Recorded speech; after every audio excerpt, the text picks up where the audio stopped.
everyone, and welcome to our Spring Split preview show. This is something a little bit new. We all love a UKEL tier list, so why not do one of our own and get involved? I'm Temporal, and you've probably seen across from me this winter, Rob and Hamhand. How are we doing both? I'm Temporal. Pretty good. I'm excited to get into the meat of today. Maybe some controversial takes that will come up. It wouldn't be a tier list without them. I mean, create drama. We need drama. Drama in the scene. It wouldn't be a tier list without. Harold, you ready?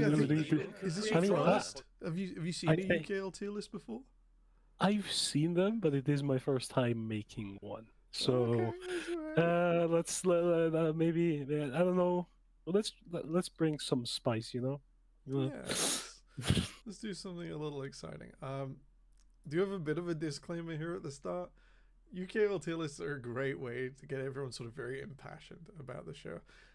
These are impressions. They are pre-opinions. They are seeing the future. If you're on this list and you're not happy with where you're placed, or you think maybe you've gone too high or too low, do bear in mind the tournament hasn't started yet, and your actions are the only thing that control your future from here on out. These are the impressions of some people who probably know who you are, but League of Legends is nice and varied, and we have a huge scene down here below the NLC, and we're so happy for it. The trade-off is I might not remember every game of yours I've ever watched.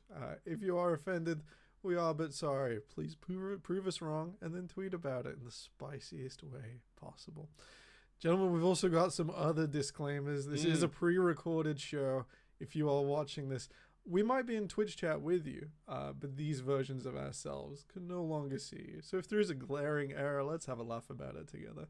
But we will not be able to fix this. My video editing, not fantastic. Thank you to Casually Cutie for preparing all of the visual graphics I'm using today. And gentlemen, we have had little disclaimers of our own. Rob, you go first. So, hello, you already know me, but I am also this split strategic coach of Good Cheese. So there might be a little bit of bias, a little bit of maybe putting some people above some other people that they may not agree with. But again, I say tweet at me. Please don't tweet at me. Tweet at me instead. I'll enjoy it. Prove me wrong. I'm happy to be wrong. But please don't tweet. Harold. And what's up? Yes, I also have a disclaimer. For this split, I am the head coach for the greatest team in the league, the Bandits. Okay. We've noticed a slight name change there. A reminder that Symbol and Inkquick join us from Division 2. You'll also see some other things here. Hopefully by the time this goes out, the socials will have updated and we'll have some announcements. But commiserations, Team Vertex have been upgraded, changed, moved along to Bulldog Esports Academy. It's still the same players you know, but the organization changing hands. We've had our little disclaimers. I'm still head of the broadcast team. I'm still staying away from coaching for now. For now, I suppose my conflict of interest. Who knows what the future holds? Who knows what the future holds? Got to keep it open ended. My only conflict of interest to declare is that I love casting, and that Fuyu will be going down a tier, no matter which team he's on. We love him so much. Gentlemen, should we get into it? Do we feel ready? Is it time? Yeah. I think it's time. Right, I can't wait to be dragged in Discord. We've had Twitch so chat much discussion and as I've built up the show, and I think it's just hit Rob that this is like the most flamed piece of content. I live for this stuff. Oh, it's gonna be good. It's gonna be good. The best bit is when someone gets really angry and they're like, "Oh, I can't believe you put Good Chi or the Bandits at the top." The best feeling is when you win. Winning anyway. It's like, this Hive Central team, solid mid to low of the pack. Like, that's a promotion to UKLC, baby. But enough history. It's time for the future. Let's have a look at our very official Four Nations official UKL official tier list. It's for spring officially 2025. It's officially here. I think you can see what I see, gentlemen. We're going to go left to right. We're going to rank everyone. And we're going to have some fun as we go. As we rank each team, we can have a look at their roster. We can justify things at the time we place them or a little later if it's in relation to something coming up. So let's start with Ink Quick. We got our impressions from promos. You know, we could be kind, we could be harsh. Rob, just to break the ice, start us off. Starting with me, well, I guess I'm going to be already dragged 5 minutes in. Uh, in quick, they came into Div 2. Everyone kind of had them at the top, right? We all see the names, you know. I think Kerberos, you had in top lane, Karina in jungle, BZ in mid, Dragdar and Kittenly in bot lane. Streamer team, multiple challengers, really, really solid. Lots of comp XP on Karina. And we kind of had them as potentially winners of Div 2. Didn't quite go that way, but we had them up the top.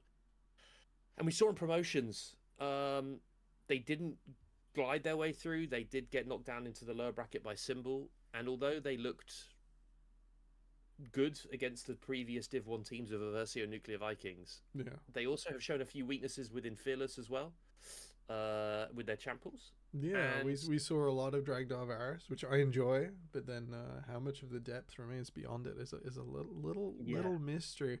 Harold, were you also sort of convinced, but with a bit of an asterisk there? Because I'm much on the same lines as Rob. I think these guys are going to start to hit their struggles now. I do think as soon as you come up against more, not necessarily organized, but more like proven track record players that we have like in the upper divisions, it will become harder to just hand stiff everybody until you destroy the enemy nexus. So I think I do think they won't have a bad showing per se, but they will come up against a lot more struggles than they did in Div 2.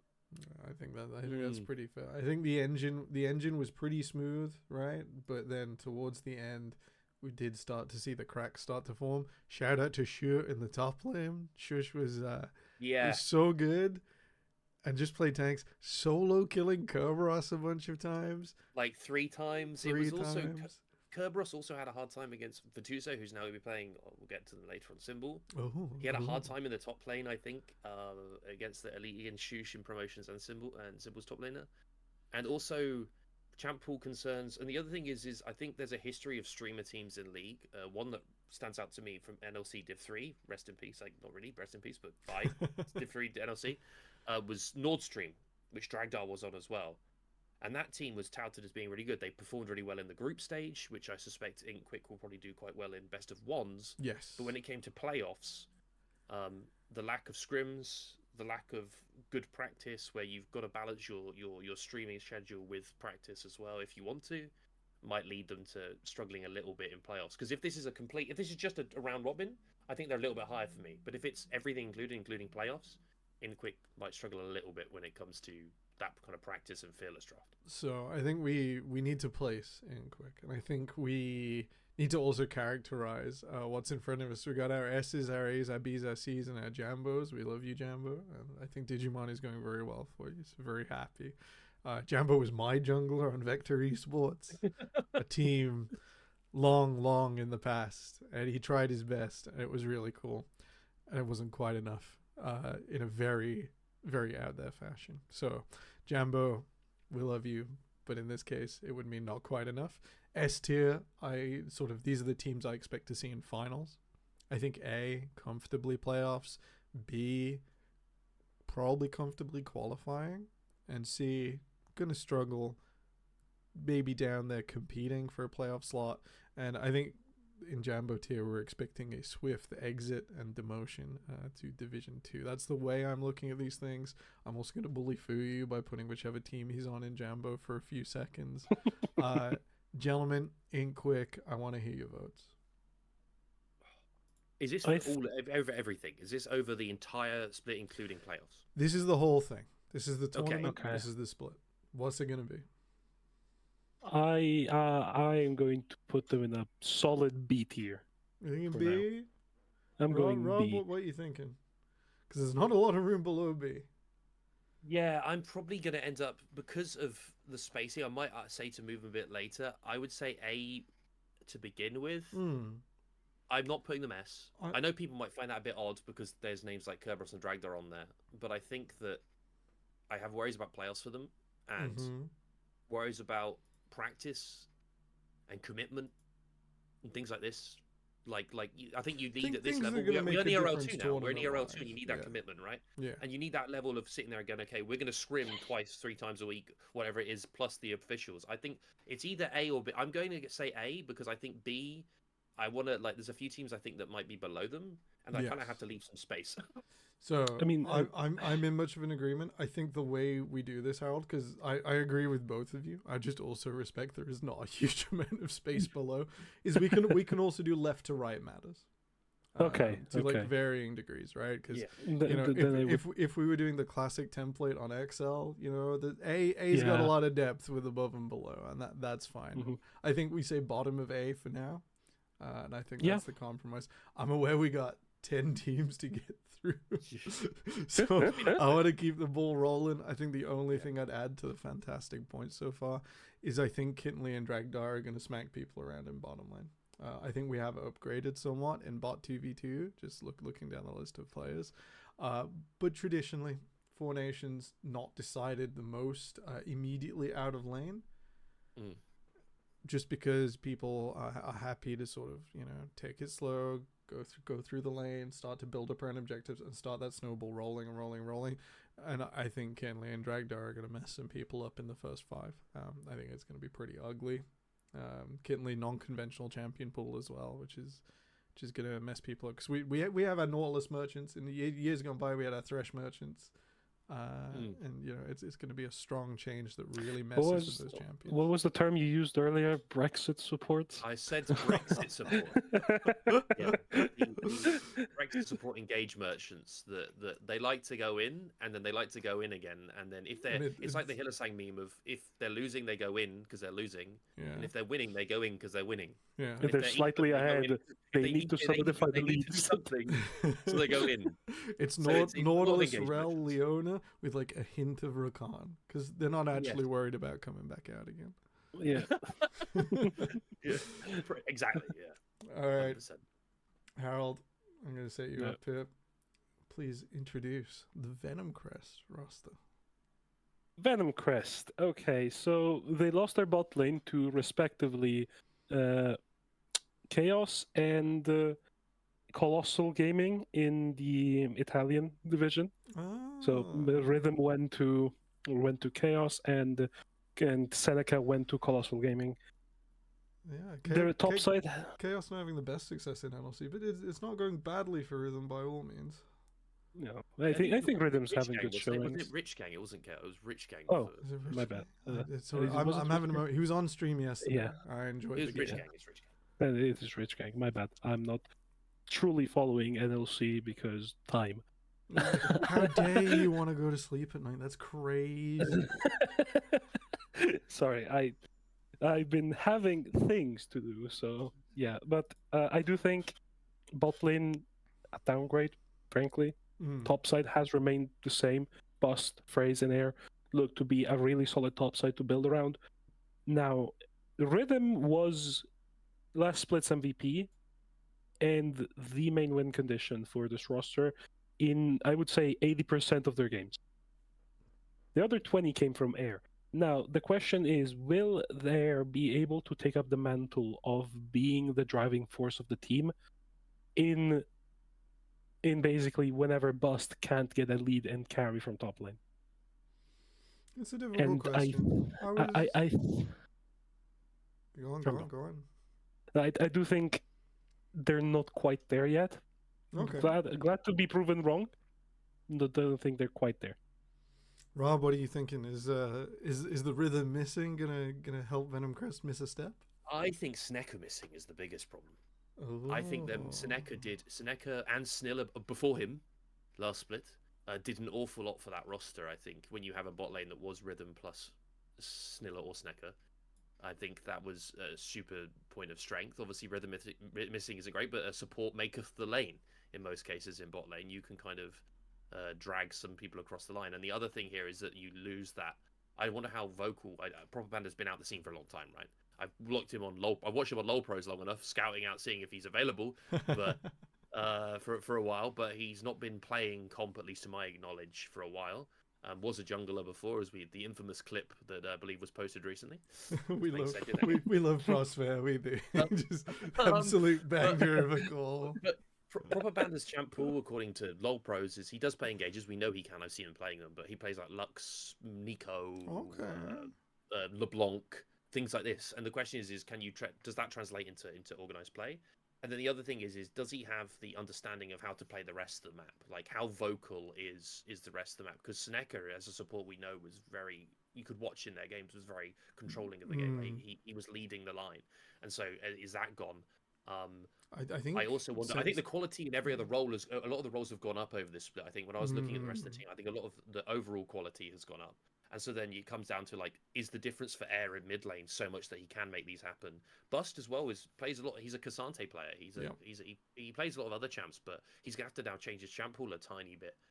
To maybe he's facing newer top laners coming to the league who will challenge him. And the other thing I have to say, which I is that Coach Hayes isn't just coaching this roster anymore. He has been announced the other day as coaching Chaos in Div 1, NLC Div 1. Yep. And if you've got a coach that's splitting time and one of those teams is a lot more important, that's like what is playing in NLC Div 1 and what is playing in UKL Div 1. Yes. How much time is being given to this with a roster that now needs time to grow? Like Skylark, I think played in the past a while ago, but he is a UK resident. How much do these players need that coaching input to bring them to the next level, and how much are they going to get with Hayes' time being split? A greater standard and a slipping availability on players. Is it going to be enough to see the Serpents through? What are we thinking, gentlemen? It's got to be pretty strong, right? I think personally for me, Air is still probably going to put every mid in this league into significant struggle mode. Maybe BZZ gets around it, but I think we saw at finals as well. JB on form was just 20 CS down. Air was just absolutely in the zone. Yeah, I mean, in my head, we're confidently putting this roster back in S tier. I was going to say that my hot take would be top of A. Okay. But I could 100% agree with it. I can get on board with an S tier. Reason I say about top of A is I have worries about the loss of Snekker and the issue of the splitting of the coaching time, because I think Air is a great laner, but the question is now about other roles impacting him, because he had a lot of support from his support before, and like how many times is he getting it mid? I'm happy with an S tier. I just think that I need to see their bot lane. I need to see Skylark and Proper Panda playing the game before I make a more in-depth assessment about that bot lane, because all the research I've done tells me that they're nowhere near the level of Rhythm Snekker. And so if they've downgraded, how much of a downgrade is it? The thing is, in my head, is like, who is clearly above them? Yes. And I'll be honest, there's maybe two teams, maybe, and that's a loaded maybe. So the way I'm going to put this is I can see them in finals tomorrow, but I think you're right, Rob. I think it's going to be a journey. I don't think it's going to be a repeat. I don't think we're throwing back and we're just charging forwards, not losing a game. I don't think that's going to happen. Rhythm's phenomenal, and he's gone. He was he was the late game hammer. He really would get going, and 300 CS, like, good night, sweet prince, it's over. And Seneca was incredible as well in the bot lane. And the big thing for me is I think support in UKL is one of the more exploitable roles. You said it about laning with Kitten Lee. And if you are above and beyond the support role, you're going to be able to really push your team forward. And I don't know if Proper Panda coming in has the current comp XP, and like how is he feeling in a team environment coming back into the league from God knows how long he's been away. We've just qualified like 5IQ. It's like, oh, we're not sure, but the bot lane's probably going to be cracked. I think it's quite telling that on this one we're like, oh, they're probably cracked, but the bot lane, ooh, it might suffer. It might suffer. We'll see if that comes back to bite us. I think bottom of S, top of A for now. We can of course reassess and change our mind at the end. We are going to have a section at the end where we just got to, recalibrate, because as you go left to right, your biases are sort of team by team, and you're thinking about it that way. And then you look back and you think, I want to just rebuild this slightly. So I'm convinced myself otherwise. It's like, I've painted this picture, and I wish I'd had a better reference, a better point of reference. Okay, Harold, let's have a look at what Belfast Storm are bringing to this split. Yeah, Belfast Storm, they seem to have picked up a few stragglers from other teams. I think Tofu and Jamsu joining from the Temporal roster of regular season, Fuyu joining the roster, and then 2 newcomers coming in from, we're saying the Tunisian League First Division Yes. in Shadow of Chains and Wicked. It's a roster that has potential, but I feel like there are questions, especially like we had with Intquick, about later on in the season when it comes to fearless drafting, as in, do you have enough to make it work? Rob, do you think our Tunisian friends are gonna sort of bring that outside edge, or is it otherwise just parts of the Four Nations as we know and love it now, which is not the end of the world? That's not necessarily a negative thing. So obviously there's a few questions, right? I think I should also disclaimer here. I was obviously coaching Broad and Friends last split. Had Tofu Jamsu on that roster. Those two together, I wonder who is going to be the leader in this roster is my biggest first question. Who is going to be leading? I always say leading the line. You've got to have a player that's the emotional leader in game, someone that people rally behind and they make the play that player is saying. And I question whether both of them, like Jamsu, can be very aggressive, but are the two new players not going to be on board with that kind of dynamic? Obviously, I believe Sammer is still coaching this roster as well, so maybe he can really sort that kind of system out. I have concerns for Shadow Chains in top lane. He has played comp before. I'm sure has a deeper pool than I've found online, but big Riven player, 2.7 million mastery point Riven player. Oh, that's a lot of Riven.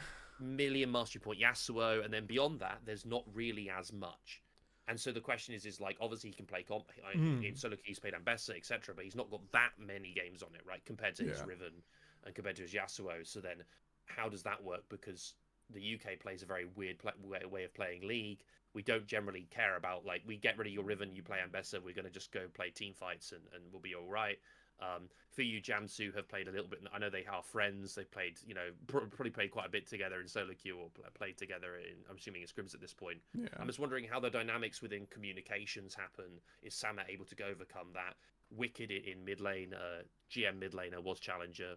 Most played as Viego jungle in solo queue.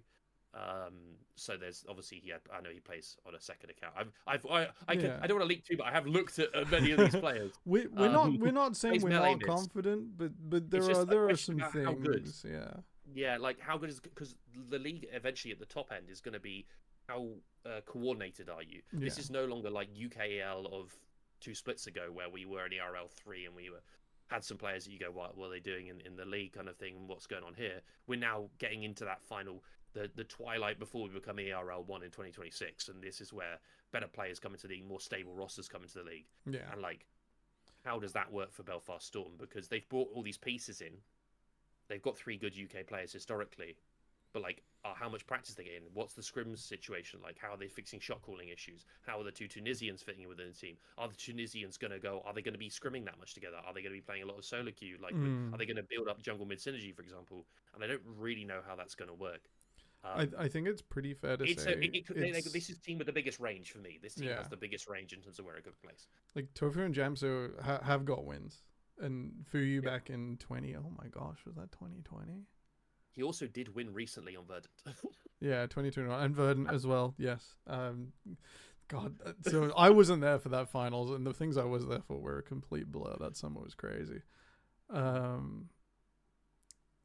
Yeah, so they've all won championships, but they're not sort of. I look back at teams like Tempest Gaming, which were just like, let's put number 1 in 5 positions, or mostly number 1 in 5 positions, and just absolutely gun it through.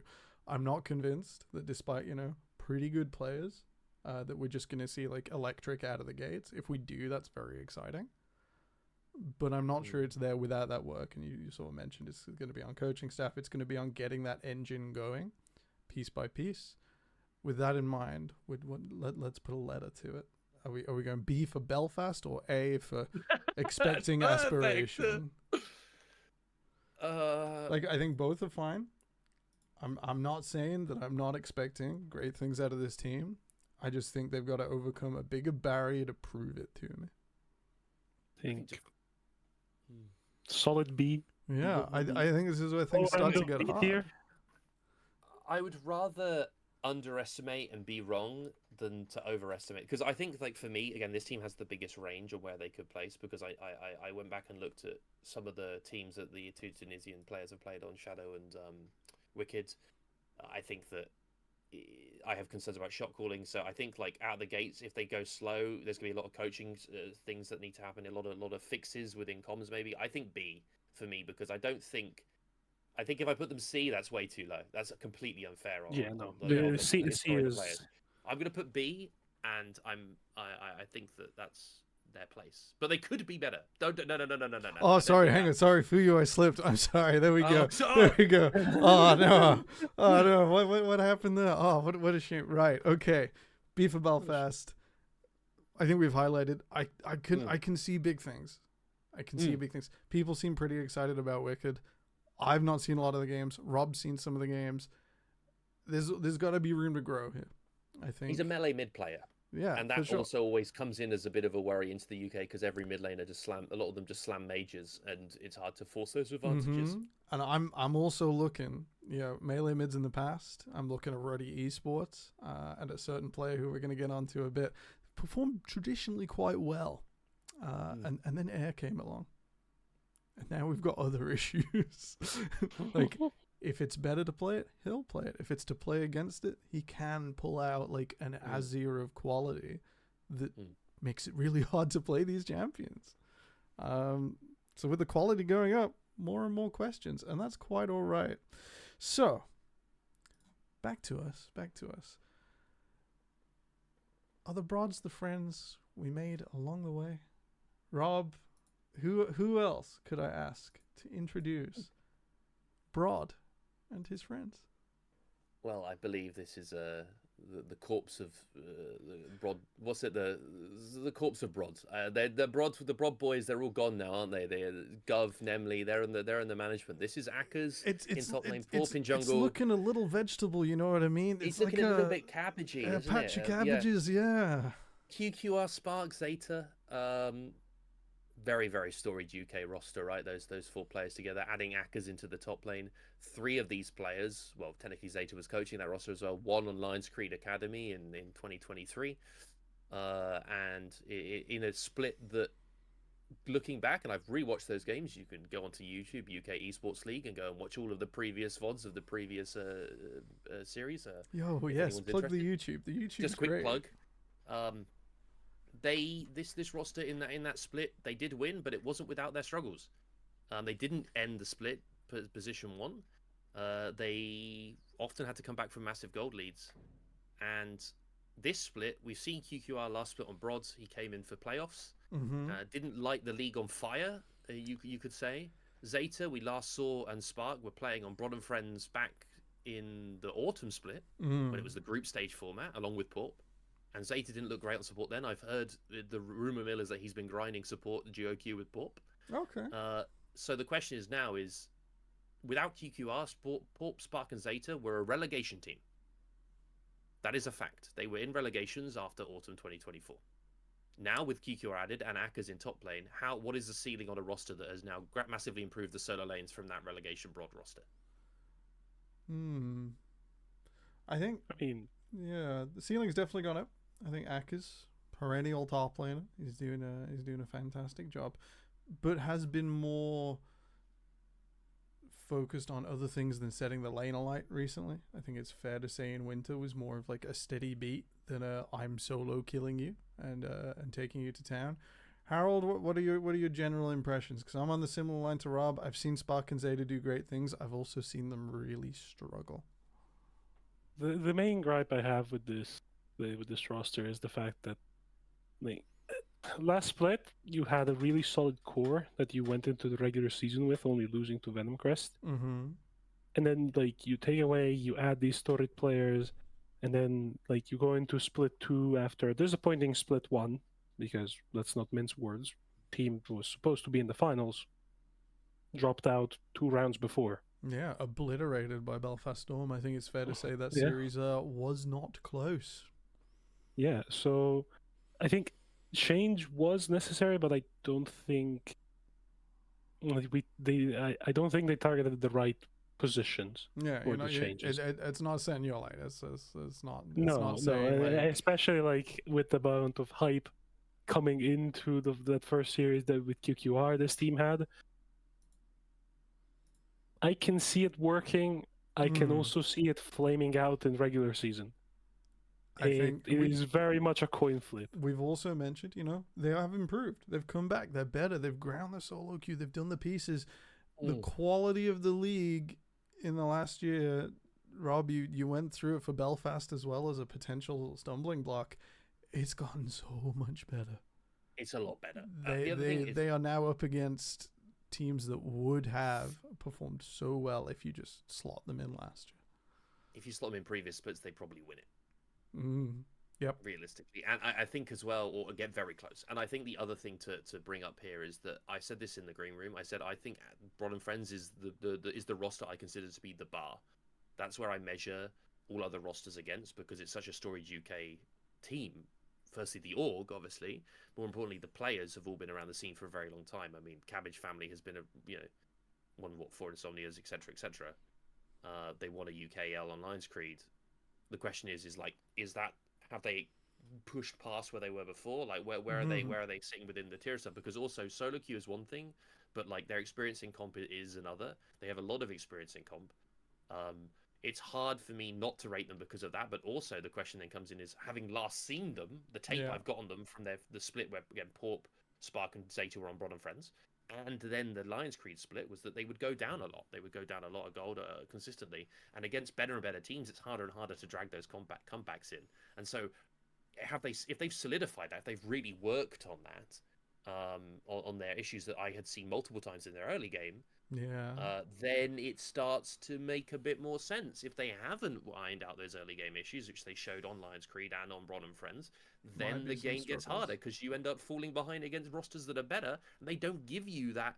Well, if I find the god tier cask that when it was bust on Lions Creed, or I find a crazy engage or something, Port finds something at catch in jungle. If you don't find those, and you don't make those comebacks, and you're going to drop very low down the standings. I remember it's a hard one to rate. I have them. I won't spoil yet, but it's a hard one for me to rate. It is because we love the boys. I remember the framing for the finals was going to be like they can do it offline, but does the engine run online? And with us having a live finals in winter, maybe they get an edge there, but they've still got to get there. Maybe that's the way forwards. But it's still a lot to overcome. Online tournaments are no joke.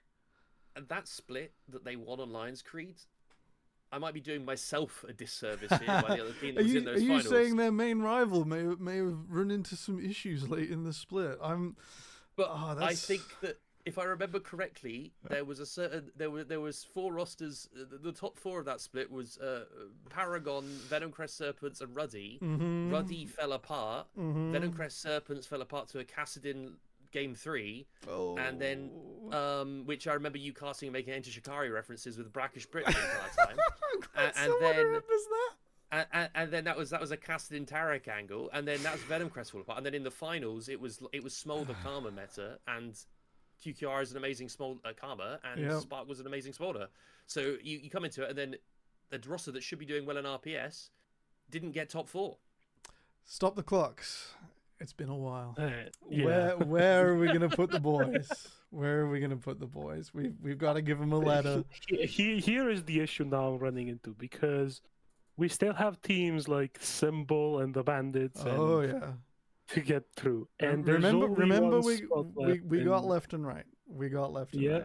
I think we stick to the framing we set to. Are these guys going to be contesting relegations? Are they going to be contesting upper bracket? What's our expectation? I think if they're the bar setter, they are the higher tier of B tier. Okay. Interesting. What do you think? If they are the trendsetter, if we're thinking about division beating teams, everybody in ANS should be division beating. Okay. I think it comes down to how much they are able to improve over a split versus teams that are better. I actually have them quite high on my list. I think that as much as I can talk about their previous times playing on different rosters, their experience playing online, I think it's hard not to look at if Porp's come. How motivated are they? Because if Porp, QQR, Spark are motivated and they're grinding, and they're improving on their mistakes they made in the past, this team should be close to finals. That is my opinion. However, if they don't do those things, they will not be close to finals because of the quality in the league. So for me, I'm going to say I have them very close. I actually think this is why I had Venom Crest down in A, because I think Robert Friends is actually a better roster than Venom Crest is. Oh my. But that's because of the losses that Venom Crest took in bot lane. However, I am happy to put them top of A. I can't see them. I can't put them in the same tier as Belfast Storm. So I got to play moderator. Audience, I was not expecting to have to do this fast. I'm actually even more pessimistic than Harold. I think Belfast like pushes a series between these two to 5 games on a championship Sunday. I think if both teams are giving it a good go, these guys are pretty evenly matched. So I'm even more pessimistic than Harold. Now, don't get me wrong. It's a democracy. I want the boys to smash it. I think Brod and his friends have done so much for the Four Nations. I think they show up. I think they clutch. But just looking down the list, they got a clutch against some serious names in here. Are we really gonna say that Spark and Zeta are gonna take Dragdar and Kittenly on a cold, rainy evening in Stoke? I think they're gonna get absolutely annihilated in the first 20 minutes. And with the way the game is now, that's going to be an extra Articon over how they lost previously. I think they're going to struggle like nothing else. All right. I'm happy for you to be overruled. However, I have like there's a gut feeling when you bring the Cabbage Boys together in the way that they clutch off in playoffs, and so I could see them maybe struggling in the round robin. However, I wonder about if they are able to improve on their problems. However, you guys listen. This is for content. This is for the drama. Yeah. And I'm gonna drop there and come back to us. That might be moved. That might be moved the next week. So that's where I'd put him. Harold was gonna put him higher, and Rob, you're gonna place him at the top of every team we've put on there so far. So Rob's stronger feelings are pulling me up. And I've just quickly I've moved them in the background, but we're gonna keep talking because they just have so many questions. There's so many questions. I'm feeling brody. That's what you feeling. I'm wearing the colors. I'm wearing the colors, and I'm still, I want it to be true, but I think the more I want it, the more like confident they're gonna be, and the more cursed the outcome. They have to fight like crazy. So everyone who's a friend of Brod's, a fan of Brod on UK Esports, DM. Or go on Twitter, message Temporal, message Harold, and let them know how you feel about this rating. I'm taking my hands off of this. I have nothing to do with this. I think I'm going to wake up. You know the beautiful this is a democracy, and I've been outvoted. You know the beautiful thing. We've only got to wait till Monday, and then we got games. Yeah. And then we got games. I mean, I feel like I'm going to wake up on Monday morning with like a very angry letter from Gov in my DMs. Twitter, it will be Brother Friends. Anyway, let's move on. I'm leaking slightly. I just had a quick look and I was like, is it the Bandits or Good Chi they'll face on Monday? Can we inflict some personal damage? No. It's not, unfortunately. We'll be playing Rise Gaming in the middle slot on Monday. So I'm going to cut back. This is actually what happened. Oh, okay. So I think it's fair to say I was here. Harold, were you here? Oh, yes. Hang on. Tier Maker's a bit busted. You were gonna go here right there. Yes. And Rob, you want this. I actually would have Venom Crest down in top of A, and then I know, but I'm only moving it so much. We got to. But I'm saying that yes. In terms of ordering, yes. At the moment, of what rosters have been put out there, yes. All right, I think this is fair as our compromise, and I mean, you don't have to compromise. I think we're gonna come back to it in the review stage, because I think we've hit on a load of topics that like, and we have the the boys have done it before. We were ahead of my 10 minutes per team target. And we love the Brody so much.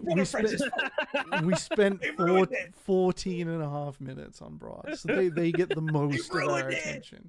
I think they have the strongest feelings from us of most of these rosters, to be honest. Yes. So we're on to feelings. And actually, I'm going to introduce this one while we're on feelings. Because I did this team a disservice. I used like mine and someone else's prep. And there was a little bit of confusion in the way it was written. And at the start of last split, I must apologize to the anglest, the acutest, the most obtuse boys. Because I read their roster off wrong. It's completely unchanged. You know him. You love him.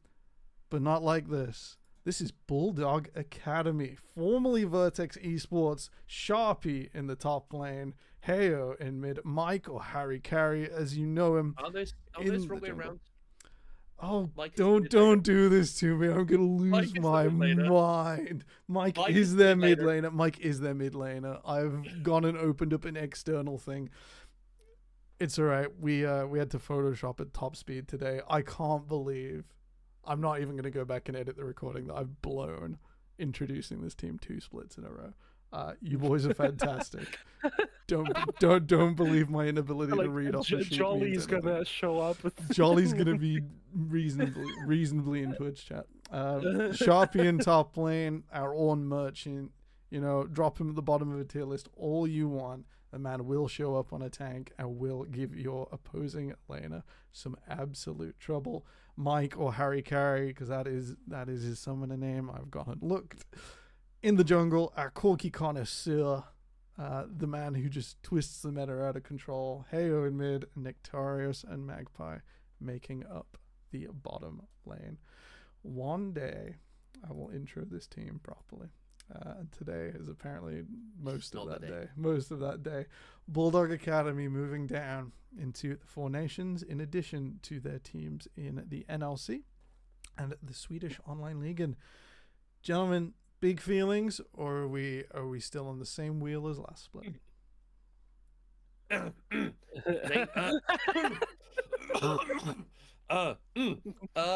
So Bulldog Academy, ex Vertex. Let's be real. They pulled a clutch in the very final day. Yep. They beat Chi in the final day, pretty much the final game, and that meant that that they skipped relegations, and Nuclear Vikings, rest in peace, went down in their place. When you take it like that, and you consider that the level of the league we believe has gone up, these are the same five players, that adds some positives. You know, you've got that past cohesion. They have the weird picks, the Ornn jungle, they have the Corky jungle. I'm sure they have some other weird junglers evolved there. Man, can you imagine? It's hard not to put them. If some of the new guys like haven't watched the tape, like holy moly, they're in for maybe there's a chance. There's a surprise waiting for you. There'll be some coach comes in and be like, "What do you mean they've gone Corky and Kai'Sa? That's not possible." And then Corky turns up with a collector in the jungle. You know, it's just an import, and he's like, "Oh, what do you mean Corky jungle? Is this wrong on the spreadsheet? This is not right. This is not okay." Oh, they must have got the draft wrong. No, I can't. I want to be polite, but it's very hard to rate them very highly, just because of how close they were to relegations last time. They win games a lot of the time off of these surprise picks, the Ornn jungle, the Corky jungle. I've spent 15 minutes trying to quantify the clutch factor of a team that has clutched at multiple live finals and online finals. Yeah. These guys clutched out of relegations last time.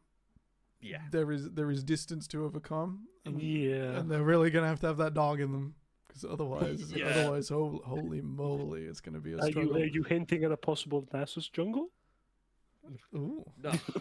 Harold, do you have that dog in you? Is that what we're expecting from the Bandits? Is that what we're going to see? Huh? Last bit Rise did, and that didn't go so well. And then they played that support, so like that went terribly, if I remember correctly. Trimby special. And the gun isn't playing, so no Nasa's top, so it's the only other role it could be. There's certainly a dog in the jungle. Wink, wink. Wink. Vertex, Bulldog Academy. Sorry, let me get the name right. I think, I can't put them particularly high on the list. I don't know what Temporal and Harold your feelings are. It's very hard. I don't want to be particularly not polite, but they're going to struggle in the level up that the league has gone through. A slow fade to our tier list. Gentlemen, we don't have that much to say because this is a very known quantity. The team is unchanged, and I believe we have. They have a note, and they've hit that note last split. And we really enjoy seeing it on the show. I'm not going to say it's the most effective tactics available. I don't think They're going to be driving the meta this split. I think that I believe we are our first entrant of the Jambo tier. Now, my boy Jambo is a legend. Let's not take this any other way.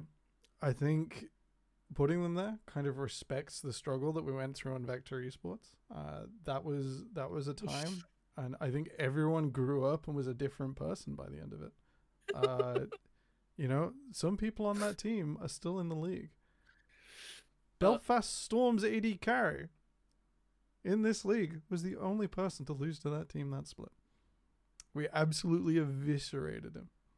And I bring it up every split because it's like one of my favorite moments from coaching. But that was the first Senna Wukong game ever played in a ratified Riot League.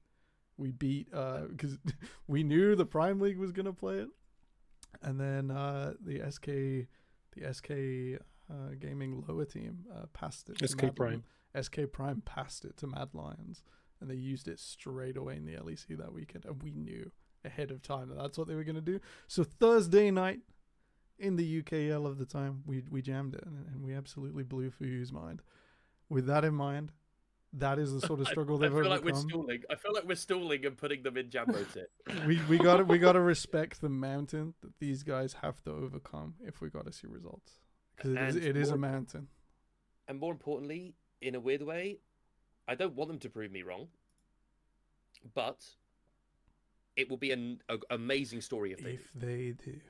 Holy moly! If they manage to take it to the teams that we're now going to be seeing coming up as well, there's a couple of them that will be down there potentially fighting with them. But in general, they've got to climb. They've got to mount. Their goal is like, if you've ever played FIFA career mode and you're going in as a manager, some teams are like win the championship, qualify for Europe. This team is like avoid relegations at all costs.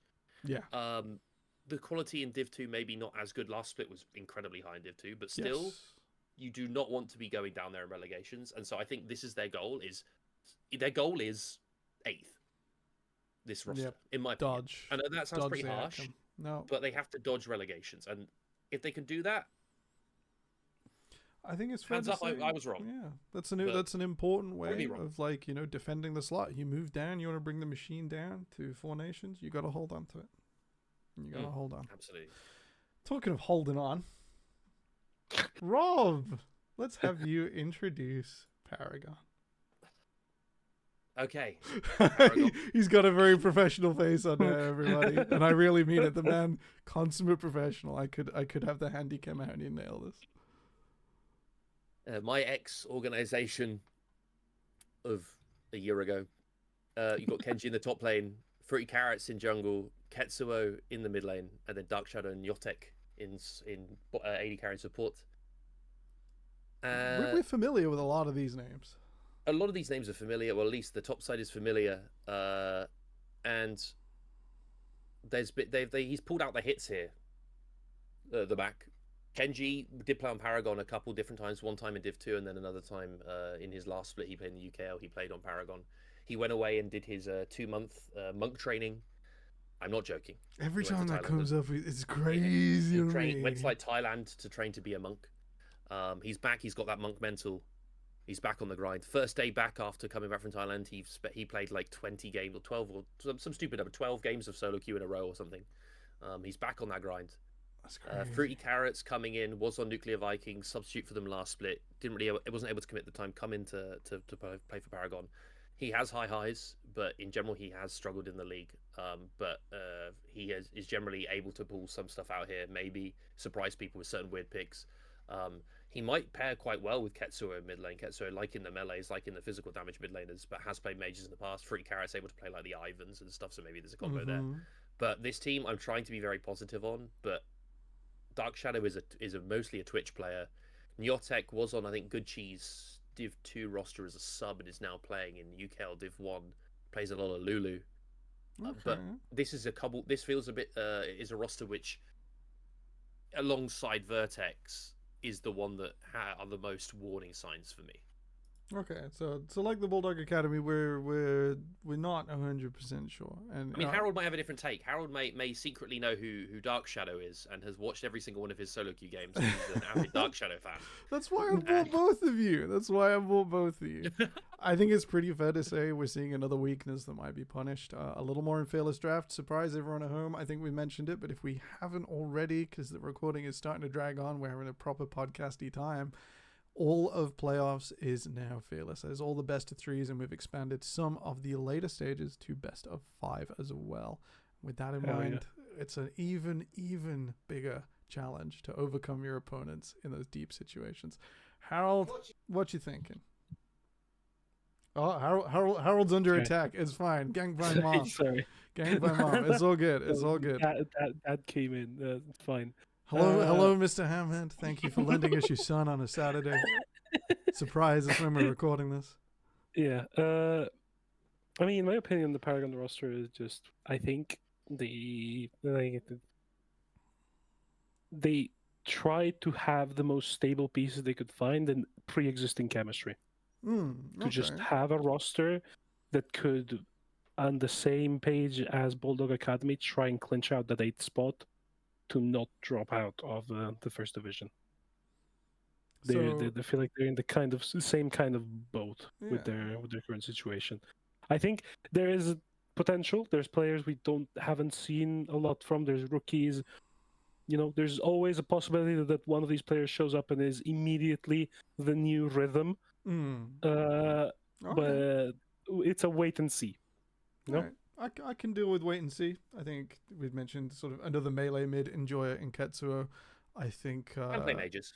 Yeah, an incredible as the Ruddy split was like the members of Ruddy plus Ketsuo absolutely slamming his opponents, so they have a nice bridge to play the rest of the game very, very nicely.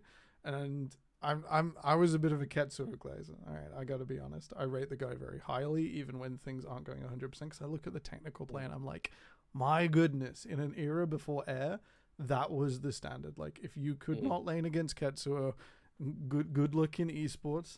This was going to be a rough game for you. We've got Air coming in. I don't remember if the two have played against each other. But in my mind, highly mechanical mids, both will pull out sort of these big performances, and both very much on a par that if you are not as good as Ketsuo or Air, you are going to struggle in this league. And that is going to be, I think, a pretty fair thing. I think over the split, we're going to start to see people slip from that. And then we're going to start to calibrate our feelings about mid lane before we get into playoffs.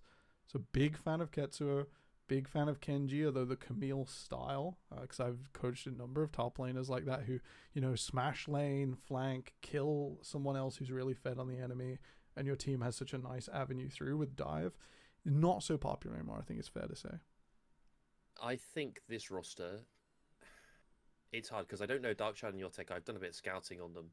If they have a deeper pool than what is shown in their solo queue, they have both ranked relatively highly on ladder. Like I say relatively highly, we're not talking GM, but we're talking high-ish masters like 600 LP. I think actually Dark Shadow did reach 800. He definitely hit GM. I can't remember exactly what the LP total was.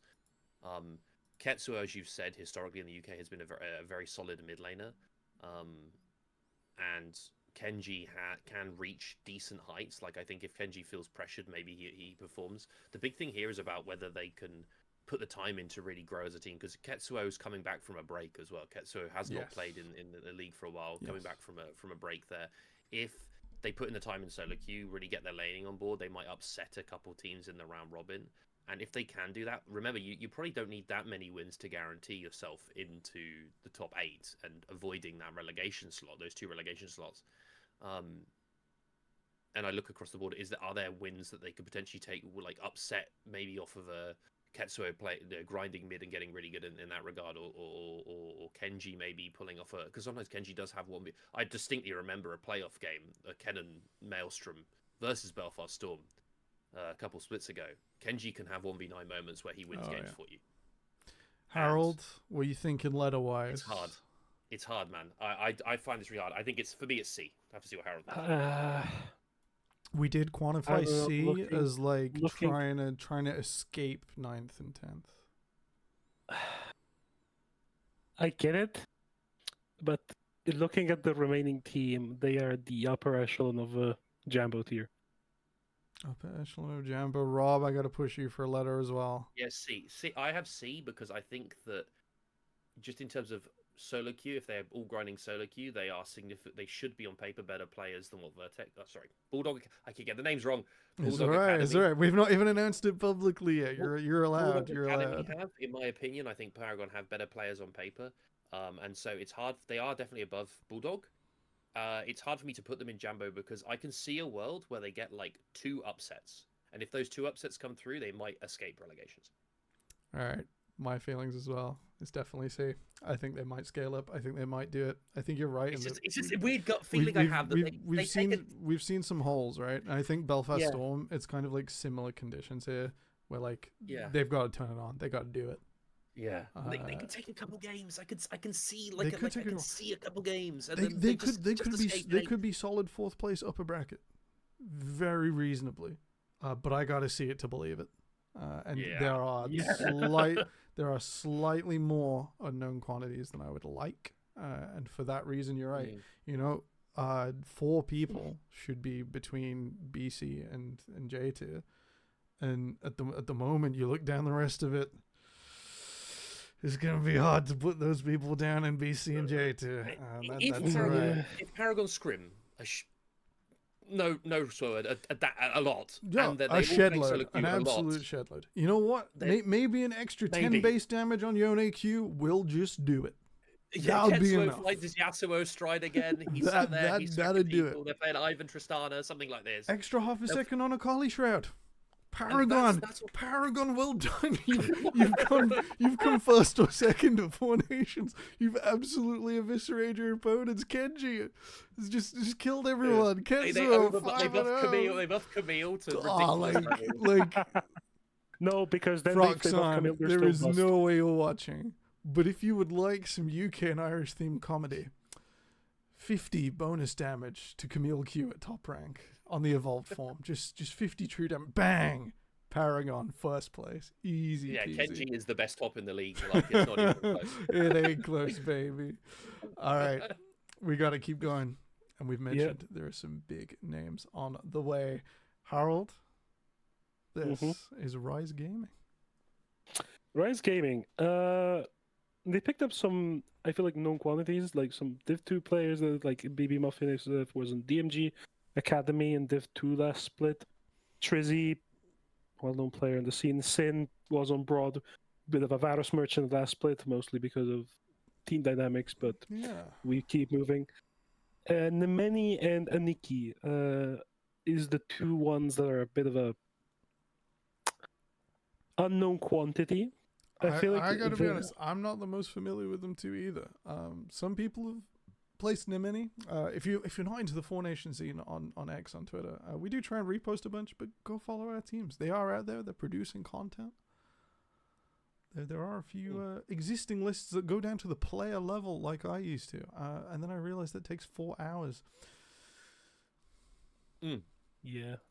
At the end, I feel like they've got really consistent like players that like known quantities. Like Sin is somebody that Oh, when he When- pops like, off. When he when pops he off, when it's he so has the good. pop off moment, he is just going to win you the game. He when he's on form, he is capable of having the rhythm type of performance that we were talking about earlier. Yeah, He is that kind of player, I don't but think he is very inconsistent. Yeah, he's not always down the shoot. Like rhythm, like doesn't matter if he's 05, 3-0, like that CS number ticks up above a stage. 4 items come through. His opponent's not at 4 items. I think Sin was sort of forced to play like different paces of play last split, and sort of, you know, the Ezreal's pretty good, the Varus is pretty good, but often wasn't given sort of the big like you are the answer. He's just down there. He's just playing the game. Sometimes he's got a solo lane while the other 4 like gone and got a thing. Rob, mean, with that to in be honest- mind, like what's your general impression? This is another team that, like Belfast, I have a huge range on. Firstly, BB Muffin, very storied UK player. In fact, Yeah. played in the past jungle for super duper giant truck team. I Yo, know that super team. duper giant truck That's a team. pull. That's a mythical pull right there. Yo. Out in left field, who used to, I believe he used to actually, I don't know if Watley was on that roster or not, whether it was Little Brothers. That's an old Exeter roster. Exeter, by the way, as a side of given a phenomenal number of players to the scene over the years, somehow Yeah. a ridiculous number. But BB Muffin was not actually at there. So that episode point. BB Muffin has been around for a long time. He has consistently been a decent. He played on G5 Esports in the original UKL qualifiers in 2023. Didn't manage to qualify through that. He is pretty good. He plays a lot of mages, plays in Akali as well. Yeah. Questions I have over his viability with Trizzy within the jungle. Trizzy questions over his champ pool. Has a phenomenal Zinzao, Diana, Gwen, Kindred, but Diana less so nowadays in comp. Yeah. Then he's playing a bit of Viego on ladder. Is he going to be able to bring these champions out? If the Zin is gone, does he know the limits on his other champs? You know, Kindred isn't pickable every single game, so what is he going for there? And then in the bot lane, Sin Nemeni. Nemeni is known. He is Sack. This is Sack. Oh, This I've got names wrong. Yes, sorry. Yeah, he is Nemeni. He is called Nemeni. That is his new name, but he is Sack. He is Sack. And Sack was on Paragon in the past.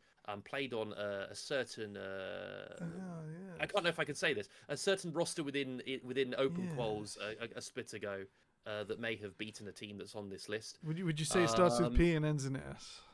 Potentially, yes. Yes. And he is I've coached him as well. He's a phenomenal player, incredible player and support. I actually wonder if this might be Sin's an incredibly good split for Sin, because I wonder if that removes some of the weight off of Sin's shoulders in terms of picks. Sin's had a lineup with Jamsu, used to be a Tarek merchant. Yeah, absolutely. Back in the day. Sack has been a phenomenal Tarek player. Sack is the Tarek merchant. He's got the wares. He's so good at Tarek. In top lane is a question. Resplendence, Niki, how good is he going to be on the stage? He's been GM. I think he was played in Bandits 2.0 in the Open Quals recently. They obviously qualified for Div 2, but he's now gone to Rise Gaming. Full UK roster, or UK and Ireland. I don't really know how to rate Trizzy and BB Muffin's mid-jungle duo in terms of their champ pools. Yeah. Top bot lane should be pretty stable, pretty good. Again, if they put the time in, they could definitely peak at the right time. Questions about top lane. This is the one with the biggest range, because if you look at the names, I think you could put this to roster very solidly at the top. But in the same boat, if you're struggling maybe with in terms of champ pool or in fearless drafters, I think I brought up before, for Trizzy, he needs to add a couple more champs to his pool, because how fearless draft works is you start pinching the players with the smallest pools, and you end up really struggling in that regard. He probably has other champions. He does have other champions. He's played a Teemo in comp. He's played a Lee Sin in comp, but they have not been to the same level as other champions. And if they can come back grind solo queue, they might perform. Yeah. It's a huge range for me here. I think it's sort of very evident, because those best champions at the top look so good. Harold, yes, anything else unbelievable.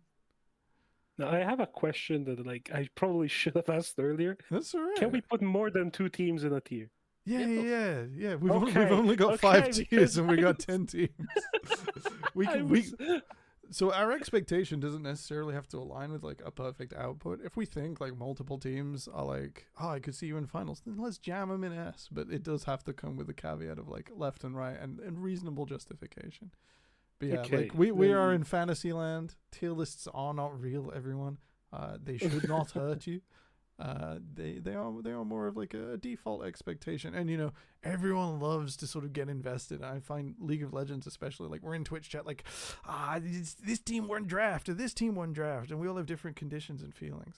It's very beautiful communication. Yeah, because I was thinking if it's only 2 per tier, this is a bit of an issue, but my brain is now free to actually say and think more consistently. And I would like to put this Rise Gaming roster on the lower end of B tier. I think they have the potential to push. I think the players have showed up in the past, and there is no qualms to whether there is a very solid possibility that they could be a dark horse. I think the only sort of thing I want to add to this, and it is a relic of being around, I think a little bit of a long time, is I remember BB Muffin when he came back, when it was... oh gosh, it was what was that team name? It was a spin on another team name, and I'm not going to mention it here, because they're not around anymore, and it's not always the fairest. let's say the rage, feel the rage. Is the tagline for anyone who remembers that. And he's very precise, very picky, very much wants things on this way, wants to critique in a certain way. I think he's gonna have a lot of competition, and being a fantastic Irish mid, it's a lot of competition in this league. And I think, Rob, you hit on the note of like, if him and Trizzy come together, I expect fireworks. I expect great things, and I want to see it come together, because it's a challenge against the mid jungles. We're looking up and down. Those are some big names. Harold, you thinking bottom end of B tier? Rob, I gotta push you for a letter. I'm gonna say I think that they can push teams. I think in playoffs, I think they could potentially. Here's the problem, right? Because I'm sort of being hypocritical myself. I think they could push teams like Inkquick in playoffs because of the deep depthness of pools elsewhere on their roster. Yeah. I have the biggest question around their top lane, how well he matches up in organized play. We see a lot of top laners falter. I'm going to probably go for, like, I will happily say top end of B. I think they're going to be better than Belfast Storm. However, I actually think, like, when I to place the other teams in my head, I think Rise Gaming could easily be shooting up this list very, very quickly if you see these players grinding out solo queue and scrimming, and they work through some of the issues I could see potentially creeping up across the split for them, in terms of champ pools, etc., etc. If I see Trizzy add 2 new champs, this team automatically shoots up like 2 tiers. I think it's pretty fair to say upper end of B. That's sort of the region we're in. I think they're very similar to Belfast Storm. I do not think this is a sizable gap between the two. Yeah. I think it's got to be taken seriously, and a lot of work has got to be done for them to really push top 4 and end up in the upper bracket. Because that's where I'd like to see them, but I don't think it's going to be easy. I think, if Broad and Friends don't make it, and sort of my doom porthole comes true, then, like, sure, things get easier in top 4 for them, but it ain't going to be an easy road. Previous splits, this roster I would rate very it just high. bangs. It bangs. It's absolutely incredible. But I think coming into this split, I think there's a number of rosters that are just a little bit more consistent. And that's the consistency is the thing I'm really looking for when I do a tier list. For sure. We got temporary expectations. There's still nine games regular season, 4.5 weeks of that. Then all of playoffs as long as our regular season. Now we're really stretching it out. It's a good old time. Really farming out the content. We love the content, right? Harold, for you, Symbol for me, esports. Symbol. Bear in mind. Sorry, just Symbol. No esports. Just Symbol. Okay. Currently, that mid lane line is blank. It is Wantage in the mid lane for Symbol. So Symbol, took it to Inkquick in Div 2. Got promoted. Yes, winners of Division 2. Yeah, exactly. Did have a different mid laner, but not there right now. They had a different mid laner. They have a different mid laner also for promotion, I believe. Yes. No, they didn't. No? They didn't. Hunt still played mid for them. Yes, yeah. So we mean the same thing. So Wantage was not there for promos. Yeah, Wantage was not there for promos. He was on the sub bench. Some of these players are known. Some of these players are like Mirai. I've seen him before. A bit of a Callista merchant, but really good. They're really good on AD carry in general. Likes the Ezreal as well. Likes the Ezreal, and I think when they hit the rhythm, good. No, that's someone else. He's not here. When they hit that beat, it does just go off. Yeah. I mean, I think Virtuoso Slice, really good duo for top jungle. Like they definitely brought it to Kerberos and Karina. They didn't just lay down. They showed up and they had a good series against them. It is a question of whether the change in the mid lane from Hunt to Wantage, how much is that going to affect this team? Because Hunt was very much a catalyst for them to find leads and transfer those leads into a good mid game. Yeah, I think it's pretty fair. Rob, big has thoughts. Words. Big thoughts. I think we're on for big thoughts. 4 of these players lost to a storied UK organisation in that first open course. Then they called him Father Hunt, Daddy Hunt. Drag them to winning Div 2. Kicking and screaming the whole way. Maybe not kicking and screaming. There were performances from other players, and I also want to shout out Vituso here that he did have an incredible performance against Kerberos across most of the split. To be fair, I think Kerberos really, honestly, I think he should go back and watch those VODs because I do think he was losing. Like, I think to lose Jax versus Volley Bear is a sin, to be honest. And the fact that Kerberos lost Jax versus Volley Bear is a bit of a worrying trend. Pardon a very old meme from the League of Legends community. However, I think that with the loss of Hunt, it is a huge loss. He is a stellar mid laner that's gone now. I mean, this is not Errol playing for Ruddy tier. This is another tier above. Hunt is exceptional, and him being gone is a massive loss. Montage coming in. How much game time have they played? How much solo queue have they played? For example, their support Buzzy doesn't play solo queue. He is currently like Diamond 4. So hi, Buzzy. Me too, friend. Me too. So putting the time in, I'm not saying that the rank is indicative, but there's certain reps when you are getting to the point of competition like this. Reps are needing to be put in. You need to do your time in solo queue. You need to be doing your scrims, and I now question Slice joined the roster over Solden, who was playing in their Div 2 roster, and then before that was Draxteri, who I believe is still a sub, Finnish jungler.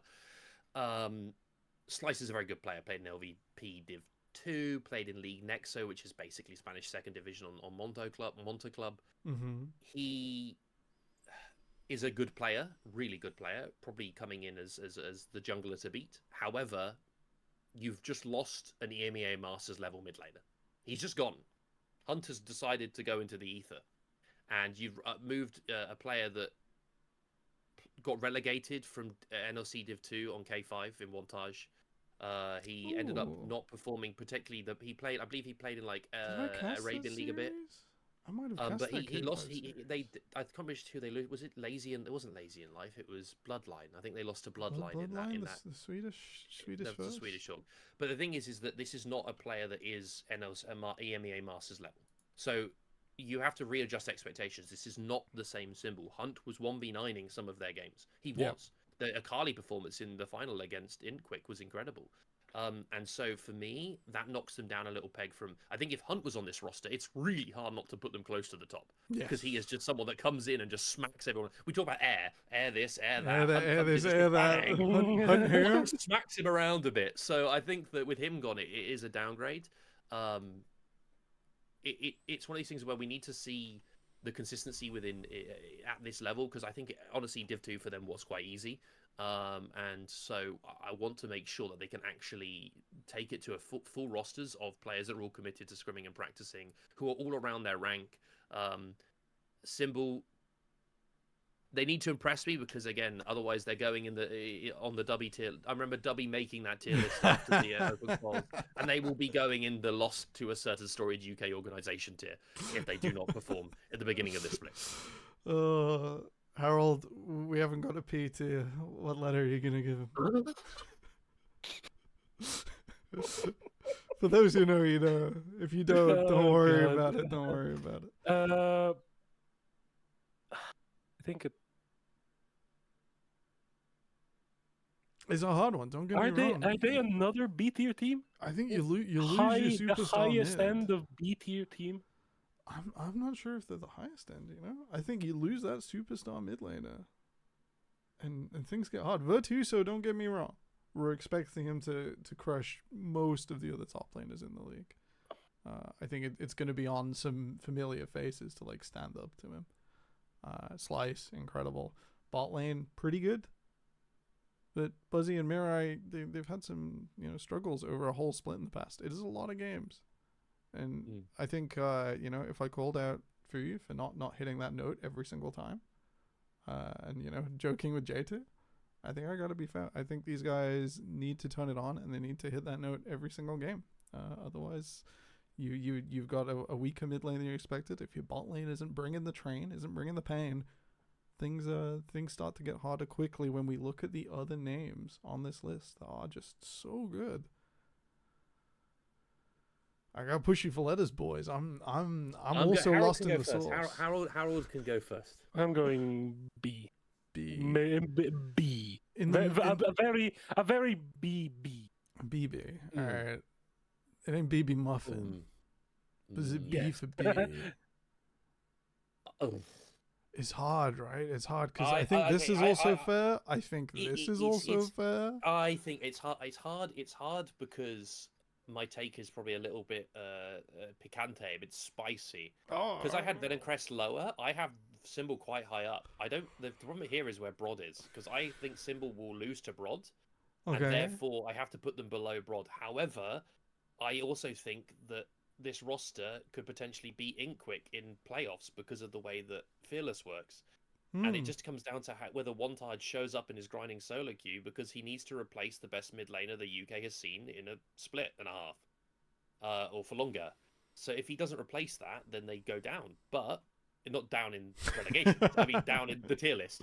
But if he does match them and they do sort of get things on board and they are able to get through maybe people not practicing as much, they could do very, very well. I have them in A tier probably here if we're going by this current tier list. However, I think they could easily get a top 3.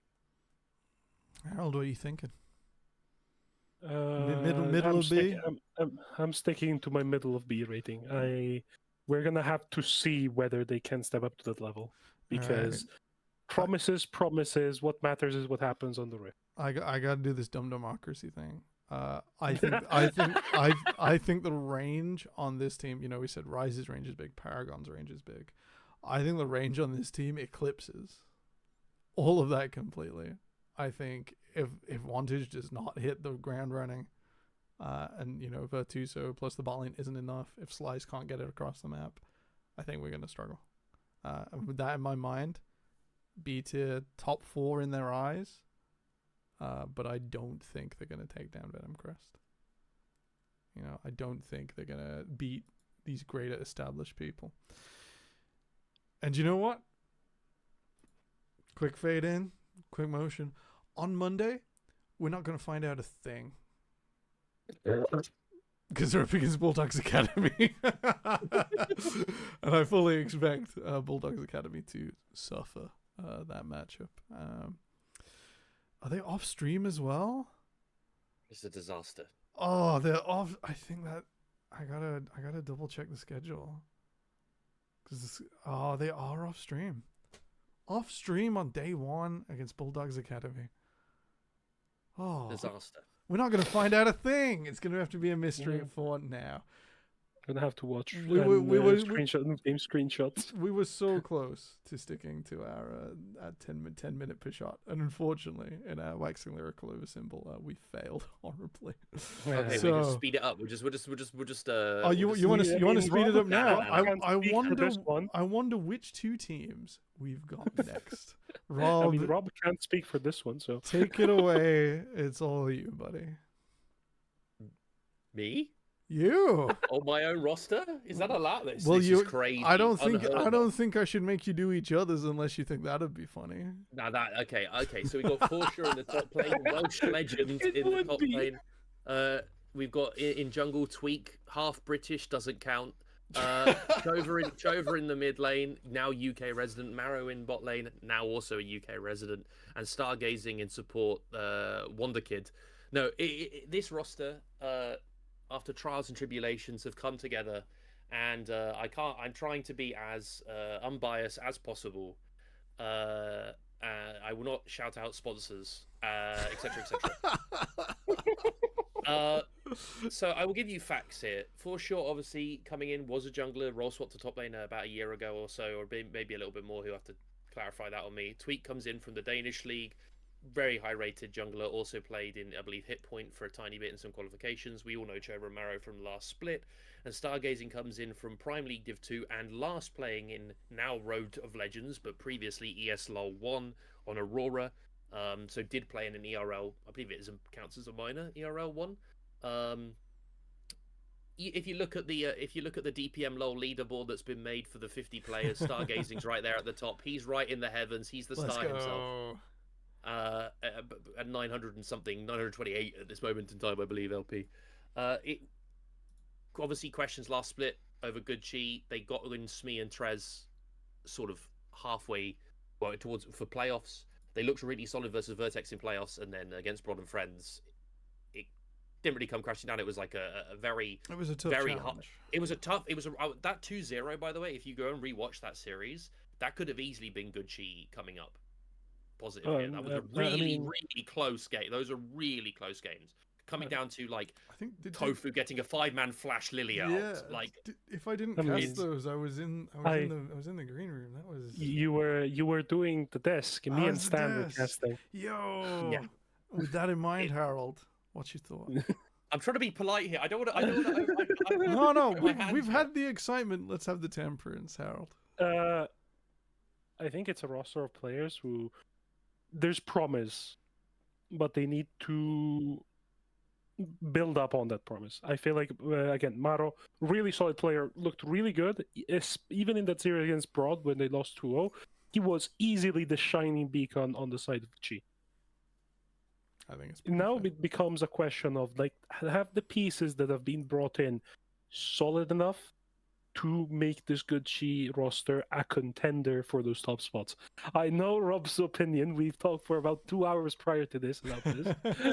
Sorry, that's and I can see it on his face. That's me. That's me not getting out of bed. I've been brought in as well, so I'm just I can't make too much comments on the pieces that have been brought in, can I? It would be bias.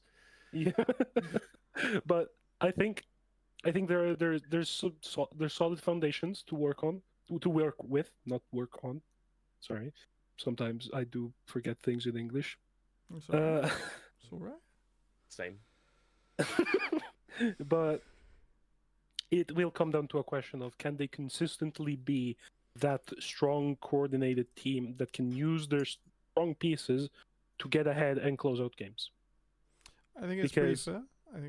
I've been following these guys very closely since Chova came in, because like Church of Chova, the first game is still drawing a long shadow over this guy's career in Four Nations. It was so good that everything else so far I think has been a reach to try and recapture that golden first game of like, Good Chi struggling.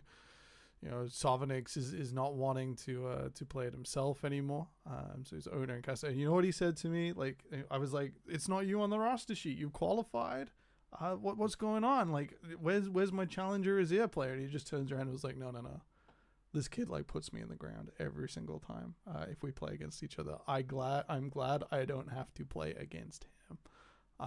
Big fan of Chova. The mids you're playing against this season, you're looking at UK and Island Alumnus. You still got BZ, you still got JB. We got Ketsuo now as well. What a challenge to overcome, and I'm so excited to see if he can do it. And just make me forget about that first game. That first game was fantastic. You look back at Wild Turtle and players like him, you get pentakills in the first game. Fantastic. And we're always looking back. Wild Turtle got over that and it took years. I want to see Chova start that arc and escape out of something that's really been my expectation every time I see him on a team. I can't comment. I can't comment on weaknesses. You've given us the I can't say what the weaknesses are because I would be. That seems like I'm playing myself. I think it's pretty fair to say that there was not necessarily arrogance, but like a little laissez-faire last split. We saw multiple Syndra players. This isn't just Good Chi, but week one, Syndra players were like, I'm the defensive fortress, and then they get dove by Poppy support, and it was really funny. It was the same shtick twice. Yeah, I would say that I'm gonna big up the additions here because I could rant about Trevor. I actually had Marrow. I had Marrow quite high up on my personal tier list for a long time. I've watched him play. I think he's a boy's a glider. Is all I'm gonna say. That guy is a boy's a glider. If he has a support that can back beef, that man is a glider, and I think that he might have it in this iteration. Tweak and Stargazing, incredibly impressive players. Tweak comes in like 800 LP now, comes in with a deep champ pool, experience playing in comp, shot caller, incredibly like the vibes are very good. This I can link that. I guess I could say the vibes are immaculate. I love the vibes being immaculate. The vibes are great, and let's go. In addition to Stargazing, both of them are vocal, but they aren't clashing. They will not clash in comms, and I think that is incredibly important. Where You've got a shot calling system in play. That's one of the things that drags you through these kind of level of games. Is a hierarchy, a shot calling system in place that shores up your weaknesses when you make mistakes in game, and then drags you through mid game and gets you to late game. Champions, yes, draft. We can talk about bridge champions, all these things, but it's about what do your players respond to in game, and do they cross map properly? Do they end up playing objectives properly? Do they set Harold, up for things before he properly? leaks all the And strategies, that is what wins you games. And I can tell you that I think you think those you two got additions it? will make. Well, I think Stargazing in particular. I've been unbelievably impressed by Tweak and Stargazing already. And I think you need to go back and watch some of the Prime League stuff and some of the ERL, the ESL one stuff. We sat there about players that came in from leagues before, right? We said they've come in from Div 1 leagues before. This guy's come in from a Div 1 league. He's come in from an ERL 1. Are we in a Krispy Kreme? What is this all this glaze? I'm expecting you to get the sauce out in a minute. We got one more team to go. So careful, buddy. Careful. Before I push you both for a letter, Harold, I think to sort of frame Rob's excitement, a bunch of these teams just they got to scrim like crazy. They got to play solo queue. They got to get active. They got to really push the envelope here. Rob's right. On that leaderboard, there are a lot of good G players in the top 10. They ain't inactive. They ain't thinking about it. They ain't 1 foot in. It seems like a team that is taking it quite seriously. I mean, yes. How valuable is that against Rob's just like incredible? We actually play the video game. No, excitement. I don't want to go and use Rob's words against him. No, it's so good. Like he's gonna get a chance to snipe you back in the second go for it. We were also saying peak and rank doesn't matter. Grinding does matter. Yeah. Having good games matters. But I also think 2 years ago doesn't matter. Peak 2 years ago doesn't matter. I want you to peak now, buddy. I want you to peak now. What I will say is, it's yes, it's players that have already gelling together, who've been scrimming together for, I would assume, about 2 weeks now, something like that. I don't know. Rob can neither confirm nor deny, I believe. Sensible. We'll leave that on the block. So, I will in my opinion, for a team to truly gel as a 5 unit, takes about a month of work. That goes beyond scrimming and officials. It's just spending time together and whatnot. I'm gonna cut you off because I see where this is going, and we're gonna frame it back in a minute. I gotta push you both for a letter. All right. Harold, we'll have you first, and then we'll have some calibration. I have been shown enough proof, I will say, to put this Chi team at the bottom of A tier. Rob, if final, he wants synergy, not the league tournament organizer, but rather synergy of players. We're going to make sure that we've got a Danish mid jungle duo, half British, in the jungle, of course, which may take that down a notch now that I think about it, and now I say that to myself. A German bot lane. They live close enough together. They got that synergy. I mean, I think that in playoffs, the champ pool issues start to really show up on rosters. So it's hard for me not to say that. For me to put us above something like Inquick because of that. Yeah. However, I can understand the argument. I'm quiet. My term would be quietly confident. Last time I was quietly confident was coming into the very first split, playing when I was coaching the Paragon roster. I would say that there's a lot of potential, and if that potential is realized, it could be pretty explosive. I have us quite high up, but I guess my opinion is a little bit less valid. If you put this in B, I know where you live. Shit. You're 50 minutes down the road, buddy. I'm not. Oh no! Oh no! I think after that one they have to go in Jumbo tier, no? Oh no! I haven't let go of the mess just yet, so me and Harold are going to be the main. I want your opinion, Temporal. Your opinion matters. I'm biased. So you got to give your opinion. I'm really excited. However, I got to respect the challenge. I think the Paragon roster is not bad, and yet we've had to temper our expectations. I think this roster is excellent. but I still have to temper my expectations. We're looking up against UK LAN aficionados. We're looking up against the greatest streamers the English language currently does in League of Legends on an EU West timescale. I really am in a similar vein to Belfast and Paragon, where not where I'm gonna drop him low. I can see Rob's face right now. Man's losing it. He's not having a good time. This is producer privilege. He's already picking up the car keys. I want this Rust to do well. I feel the more I'm just blind excited, I feel like I'm gonna curse them. Like there's a meme in my household. My mother does not watch England play football. I don't really watch football that much. I enjoy playing it. My brother loves it. He watches a lot of games. As big up Aston Villa, because that's where we're from. They're the local team down the road. And with them doing so well, he watches a lot. But mom has to turn it off, because she knows in her mind if she gets excited and she watches it, somehow they just have a 32% win rate or below. And these are from teams that sit at 60 to 70% win rate in the greatest international competitions. So despite me thinking this team's going to do fantastic, I can't move it much further than here. And bear in mind, in my mind, you boys have boosted Symbol up for me. Symbol for me does not sit here. However, I really gotta be careful driving a wedge between Good Chi, Broad and Friends, and Rise and Belfast. I think this group in the core is what will resolve itself and will likely be the most action-packed moments of our split. I mean, the last time an ERL 1 support came into the league, they went completely undefeated. Undefeated, yeah. And you know what?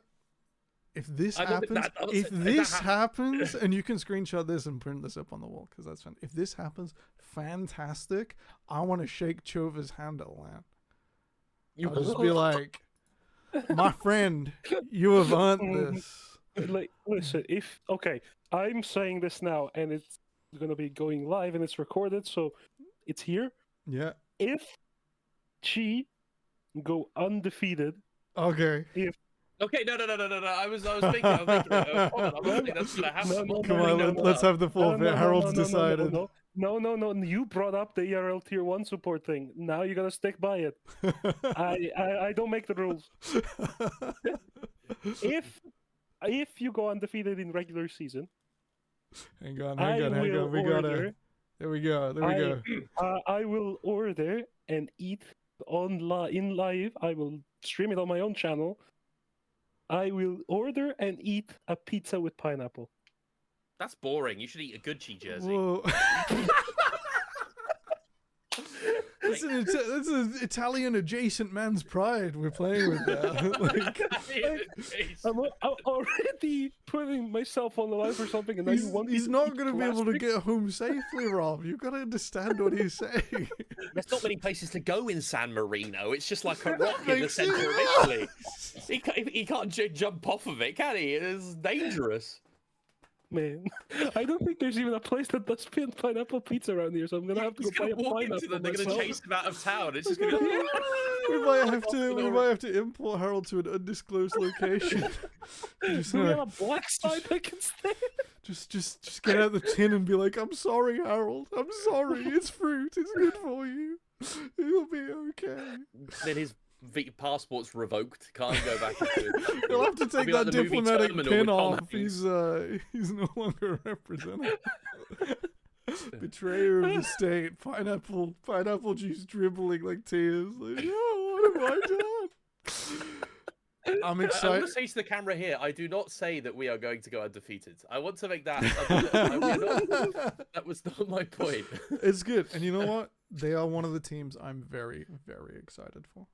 I think they are going to be sort of a story of the calibration of how much harder we've got and how a team can grow split to split. Because I'm dead excited for good. And then when I press gang Smee and we split time, when we split time with Smee, like Smee is the boy.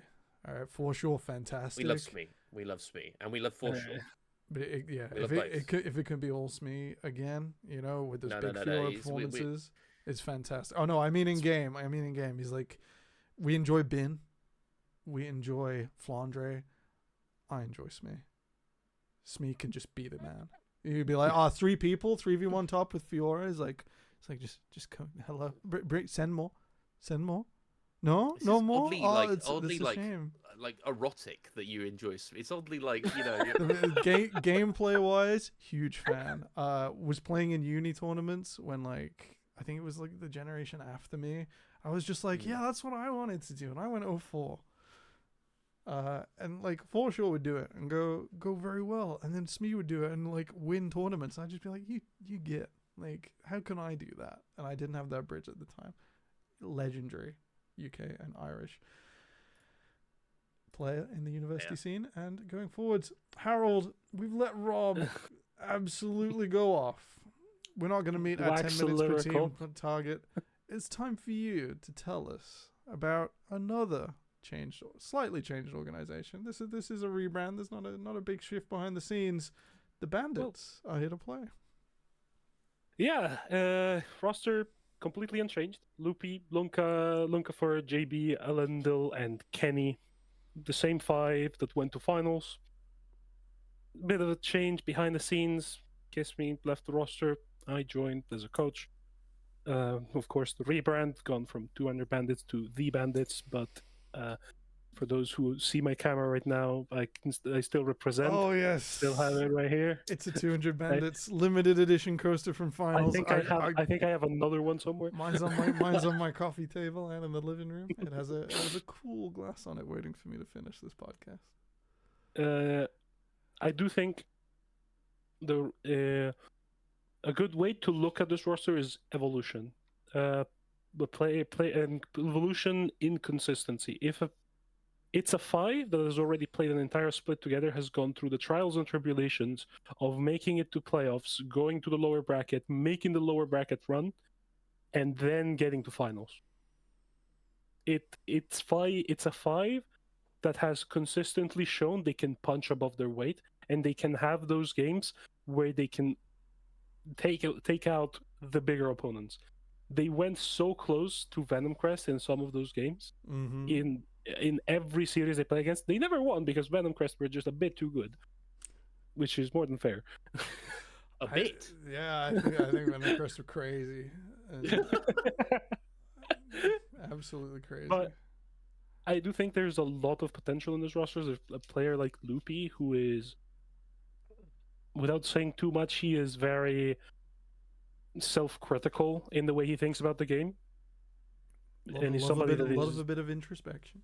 And it is a genuinely a great person to work with in terms of being somebody that has to show him things about the game, try and make him understand things. It is genuinely a pleasure to work with. The entire team is very much focused on taking that next step. And there's certainly more competition to split, but I don't see why a team that has consistently been So Rob called Broad the standard setter. I would say the Bandits should be the standard setter because of the consistency going from the split 1 from split 2. The same roster, a finals making roster. You're better than them? Good. You're possible champion. You're not better than them? Good. You're going to be a playoffs team or below.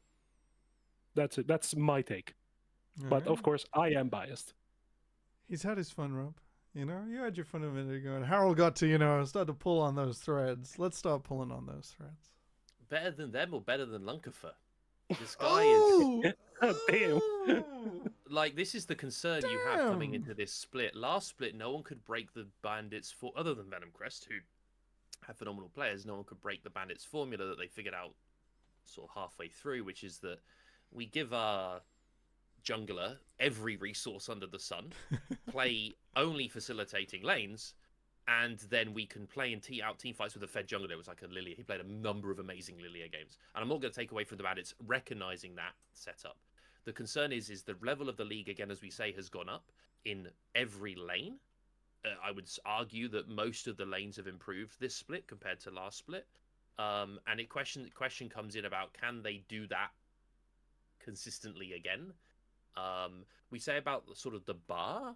I think that it comes down to that kind of style is hard to pull off against better and better teams because you're needing to be able to, it's very hard to see that much, take that much pressure in your lanes, and how bot lane was being played. Like Elendil was playing Corki, was playing Ash, was playing Sivir.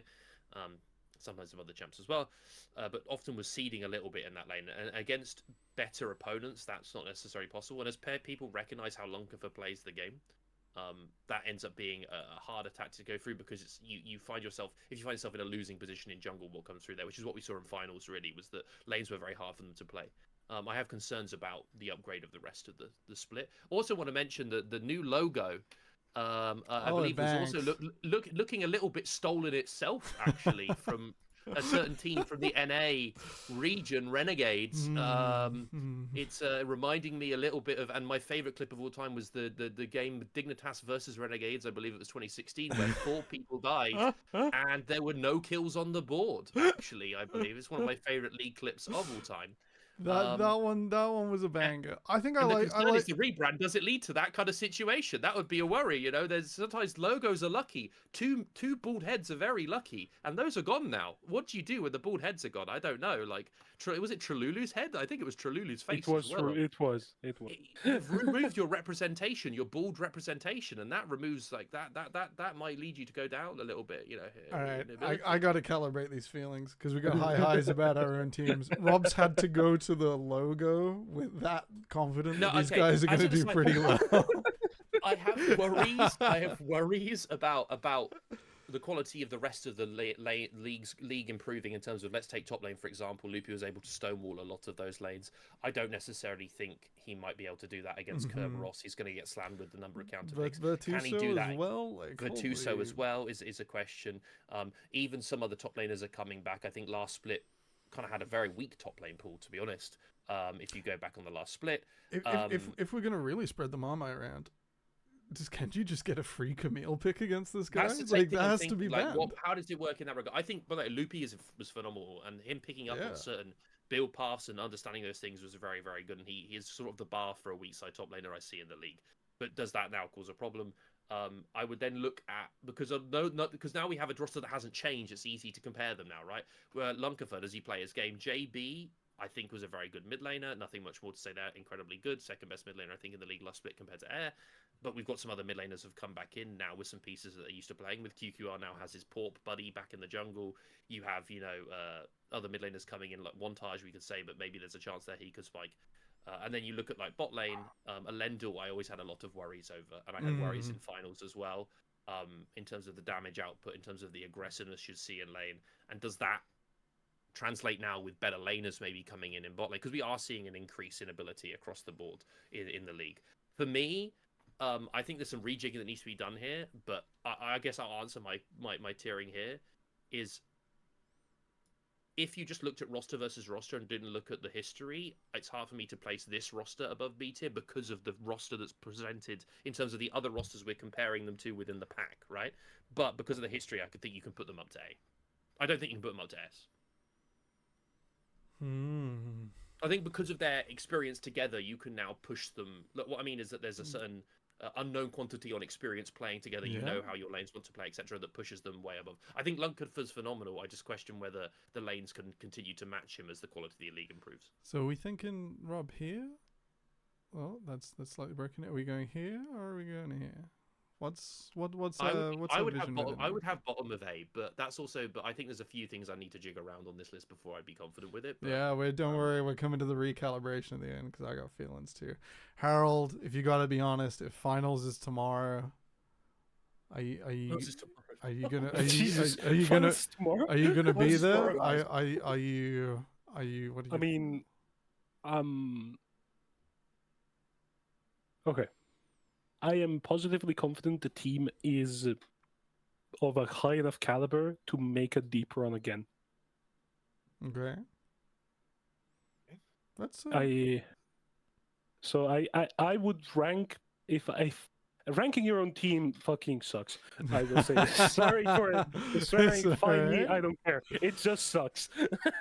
We're running for radio rules. We're deep enough in the show. I would put them in around there, maybe even the best of A tier, just because of the story behind the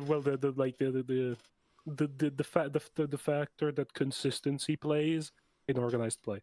All right, we had one person at the bottom, we had one person at the top, and guess what? I'm right in the middle. the Bandits, slotting into A tier. We're expecting another deep run. I think it's fair to say, the way the meta is at the moment, that all of these fantastic junglers will make a pretty big impact, just based on where League of Legends and balance has been going. You know, our big Viegos, our mage junglers. It's just nuts how much you can do to influence the map and make that outcome. And I think we got to reflect that Lunkover has had a pretty good split. We're looking at other junglers here, and while they're really good, I think Lunkover was, Lunkover and Phrase were the best of the batch last split, and there was a big gap.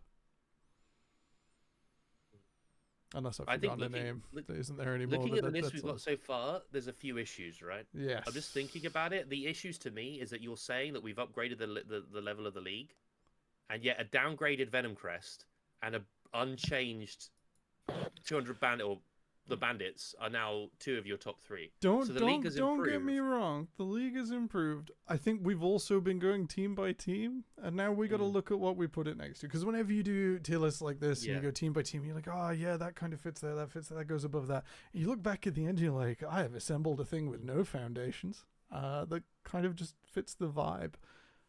Let's have one big suggestion for a change from you both. Rob, what's leaning out to you here? What's the biggest outlier? The one that screams to me, I'm gonna go the other way of, like, usually people like to move people up, right? Yeah. I'm gonna point out Ink Quick here. Yeah.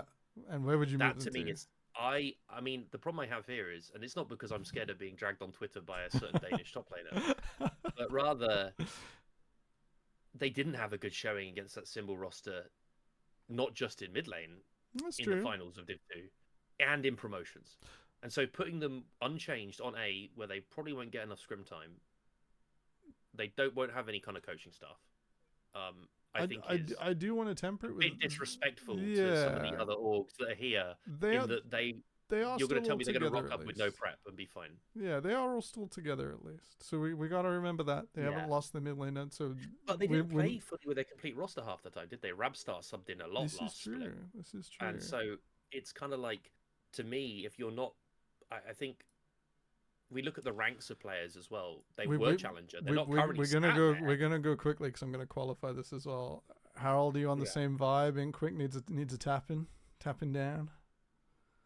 I think both promoted teams need a tap, but that's fine. That's fine. Me too. I think. But that's I generally agree with the point that was made, but that Rob makes. I think it's more than like thinking back on it, it's more than fair to just they went into A first, and putting a team second in the league was not something we were like clicking people up for. So I think that's more than fair. I think they'll do really well in round robins. I think they'll do really well in the round robins. Really well in round robins. I think you're right. They do have a lot to prove in a fearless format. Harold, a big calibration from you. What do we got to move around? I think you mentioned Symbol might need some. Yeah, I think Symbol. Is it all the way down to C for Symbol? I don't know if the bottom of C, not the bottom of C, the bottom of B or the top of C. Yeah, well, don't get me wrong. It's our biggest tier, and we sort of set the expectation of C should be looking to continue. They should be looking to fight for 6th. Oh, sorry, 8th. Now that we're a 10-team league, I'm still playing the LGL out of my head, where 6th is like the do or die position. That's 8th position. Mm-hmm. Are we really saying the Paragon's going to be a 9th place team? It's really hard to calibrate the lower end of this league because we have just got so much going on, and someone is going to struggle. And it's really hard to tell who. We've added lots of qualifiers. We've been going for an hour and 48 minutes. So if you're just watching this last 5 minutes, come on, bro. Go and watch the whole thing. We've said a lot of words. And a snap reaction isn't necessarily fair. I think I would definitely do this. Rob, do you have feelings? It's hard, isn't it? This is hard. It's really hard. The thing that's also the problem here is I'm looking at this, and the more I think about it, we're saying that a Venom Crest roster runs the league with downgrades in support and ADC. And then might be true. It might be true. That's what we're saying basically here, is that they've downgraded in 2 positions and they're still running the league. But the Symbol situation is odd to me because I need to see Wantage play the game. Yes. Like, I need to see what he's Massive bringing question to the mark. rest of the mids in the league, because I know what Hunt did last split. I've seen Wantage play before, and he's not the same level as Hunt, and therefore, if Wantage steps up, and then Slice is another like crazy player. Slice is really good. So for me, it's like I could definitely. It feels bad to stick them as we're saying they're the 8th place team. To me, I think doesn't seem right. I think I Well, would put them somebody above has to be. Belfast. I put them above Belfast. Yeah, even if it Definitely. doesn't reflect position, does it reflect how much of a hole that Hunt has left behind? Because there is huge shoes to fill here. Huge shoes. I think that it comes down to the hole left by Hunt, but does Slice fill up any of that sort of carry situation? Because he does play like Kha'Zix, for example, and Yeah. not the greatest comp champion, but he does have a very deep pull Slice. That seems like And game 3 and Fearless surprise factor. Yeah, does Slice kind of fill in that hole with comp experience in jungle, and he kind of drags it through? I'm not so confident, but I think that I have Belfast as being a huge varied team, but I'm not confident putting them massively high up either. So I think Symbol here is about right. It's a difficult read, right, because of what we're saying with the two that we put on the top. Yeah. Like what we put on the top there is we're saying that nothing changes. We're saying that the improvement of the leagues leagues not don't right, matter. is it? Maybe we're stuck in the past. Maybe we're stuck Venom in the Crest past.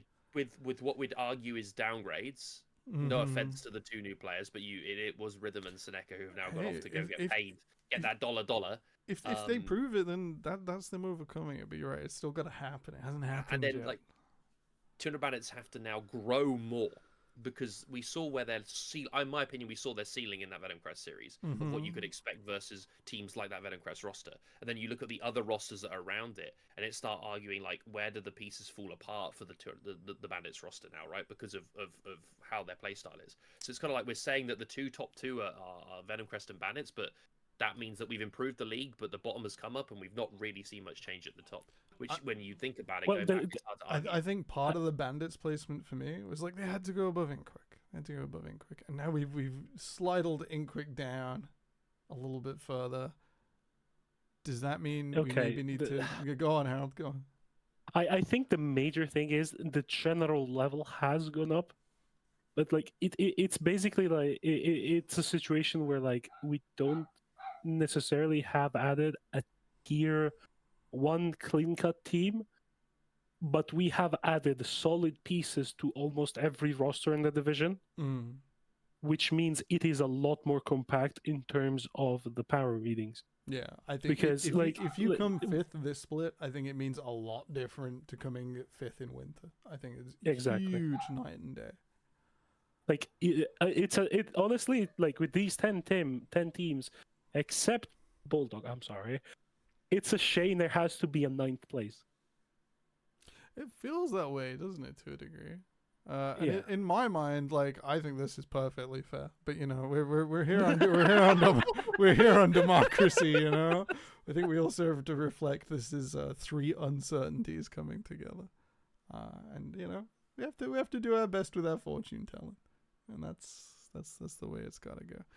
Any other big moves, gentlemen? Otherwise, I think we have to call this the product of 3 minds all coming together. The imperfect product of 3 yappers. Maybe I haven't been stern enough in my calls. Because the more I think about it, I think about teams that have the floor fall out from them, in the sense of they come in like that's where I'm like really going in my head, is what teams sort of have the bottom, like their game plan just drop out. You know what I mean? It's like they sort of have like they end up just sort of falling down, and I think there's a number of teams here that could have that problem. There's teams that, like, for example, Belfast Storm, we've rated low, but have a chance of going much higher. And there's teams like the Bandits, which we've rated quite high, but if they're figured out, they don't have that same proficiency in laning that we see in the other teams, at least in bot and in top lane. And so that you have this sort of weird thing where, like, we're rating the Bandits based off of history, right? We're saying they got top 2, we see what this roster can do, we've seen what their playstyle can do. But then in the same way, as if you crack that, if you break their game plan, the bottom of their team falls out. The whole basket is broken. Well, I fully expect in that case that if Rise, Chi, and Belfast like play to sort of like a median standard, then yeah, they will just win. It's kind of like depends on whether you go in with a solid game plan, and this comes down to coaching as well. Whether like we put a lot of pressure on Harold here. We put a lot of pressure on Harold. So basically, if the head coach of the Bandits, who could that be? Who's that, huh? I have no idea who that could be. I wouldn't want to be in that guy's shoes right now. If he's out there, he needs to be, preparing other alternative game plans for when the it's cracked. I'm gonna say that my own orgs placement is too low, but I'm happy to consider. I wonder if Chi's staff have really prepared options in case their main game plan doesn't go too well. So we're gonna see. We're gonna see. It's alright. Yeah, Goldie. Yeah, Goldie was. Throwing your boss under the bus. Excellent. And my game plan is to sub Savonix in. That's where he's coming in. Sub Savonix in. You know what, gentlemen? I think we're gonna call it there. Yeah, I think I'm not gonna go take the print screen now. I'll probably get it off the VOD. A product of three minds altogether. Two of them incredibly biased, and the third one missing Jambo. We'll have to see. The spring split is going to be an absolute banger. I think it's fair to say we're on for some of the most exciting League of Legends we've seen for a while. It feels like a new generation is on its way, well and truly, as we look forward to the merging of scenes in 2026. Some of these names really could smack some NLC teams around. And you know what? I'm here for it. Big overarching themes on the league. What do we think, Rob? It's a massive improvement, and I think that we're going to have. It's difficult to predict anyway because of the nature of the team players we've got coming in. Every roster's pretty much made. Well, generally every roster's made upgrades, or looking to better the place in the league. Interested to see what happens when it comes fearless as well, because I think a number of players might really struggle. And Harold.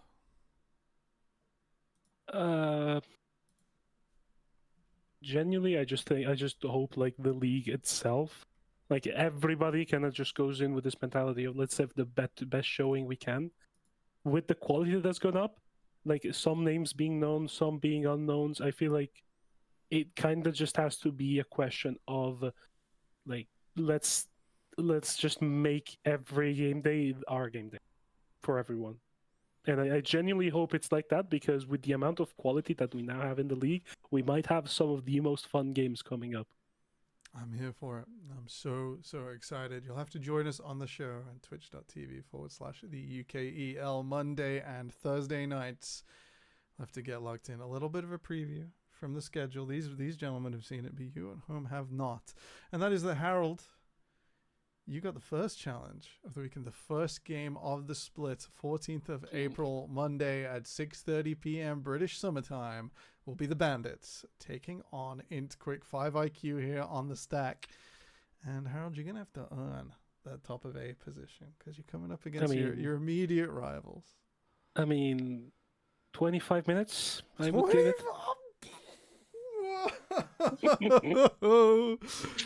Okay.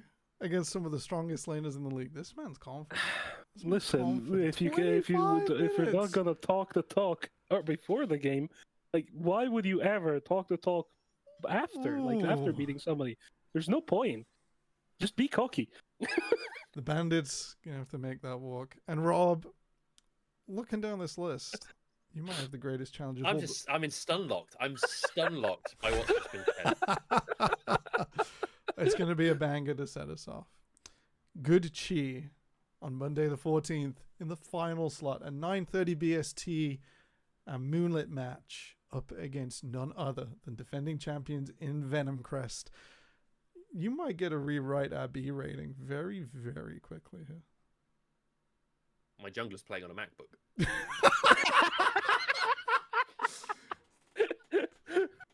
Venom Crest, you be nice. You be nice. Somewhere. You be nice, okay? No level 1 invades here. That's insider knowledge. You know what I'm saying? So when we win that game, and he's won on a MacBook in an internet cafe somewhere in Copenhagen. So you're saying it's a Mac Chi instead of Good Chi the Monday? Then you're gonna the stonks. It's gonna be stonks are gonna be legendary. It's gonna be time to buy Good Chi. This is not financial advice. You can't buy a Four Nations team in that way, please. Yet. I'm sure you can, but like, come on now. Bulldogs are gonna also have a pretty great time. Unfortunately, we'll be off stream, but we're facing off against Symbol, getting their split started. In our middle slot, Broughton Friends versus Rise Gaming, and just before Good Chi and Venom Crest, Belfast Storm will be taking on Paragon in a calibration of two teams we think have a large range, and we want to see some more of as we get underway. Our broadcast team will be there. I don't know if you guys will be there. I need to go and set that up now, as I've just seen a message that apparently some of the dates are wrong on my spreadsheets. There's a me issue. I need to go fix that. And as we pass the 2-hour mark, I want to thank you all very much for watching. I want to thank these gentlemen for hanging around all day waiting for me to get my stuff together. Thank you so much. It has been a pleasure. Pleasure's been ours. No, this is not the right time. There's a video to be made when the time comes. I'm just gonna have a quick scroll here. Actually, I'm just. Oh no, I took a screenshot. Where's it gone? Where's it gone?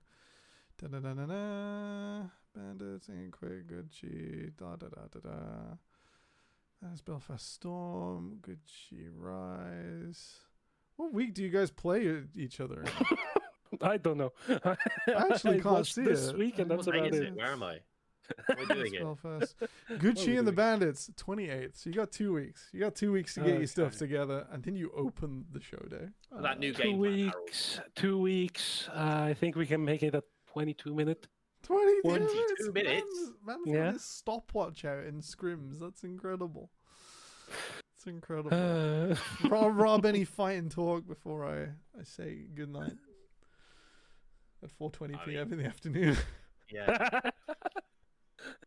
I mean, the fighting talk. I don't really need to. You just have to watch. Look at the DPM LOL leaderboards. You can watch the games. And 2 weeks, he's going to be sitting there saying 22 minutes in the other direction.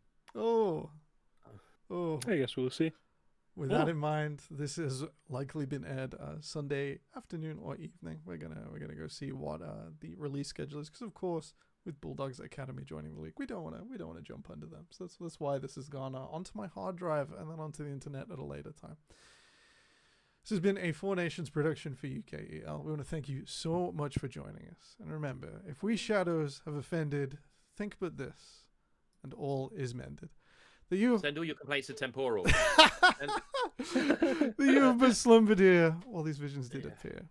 And my name is Trajan. I'm actually Scottish. Oh, he's actually Scottish. And he's the one that starts the game. So remember to write him DM on Twitter to @CJ Trajan to start the games on Monday. Very important. Very important. You send that message to @CJ Trajan on Twitter.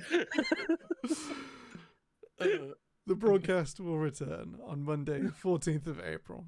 If Trajan chooses to start it, there you go. If Trajan chooses to start it. So good night unto you all. Give me hands if we be friends, and Robin shall restore amends. This spring is going to be absolutely fantastic, and we can't wait to share it with you. We'll see you next time. Ciao.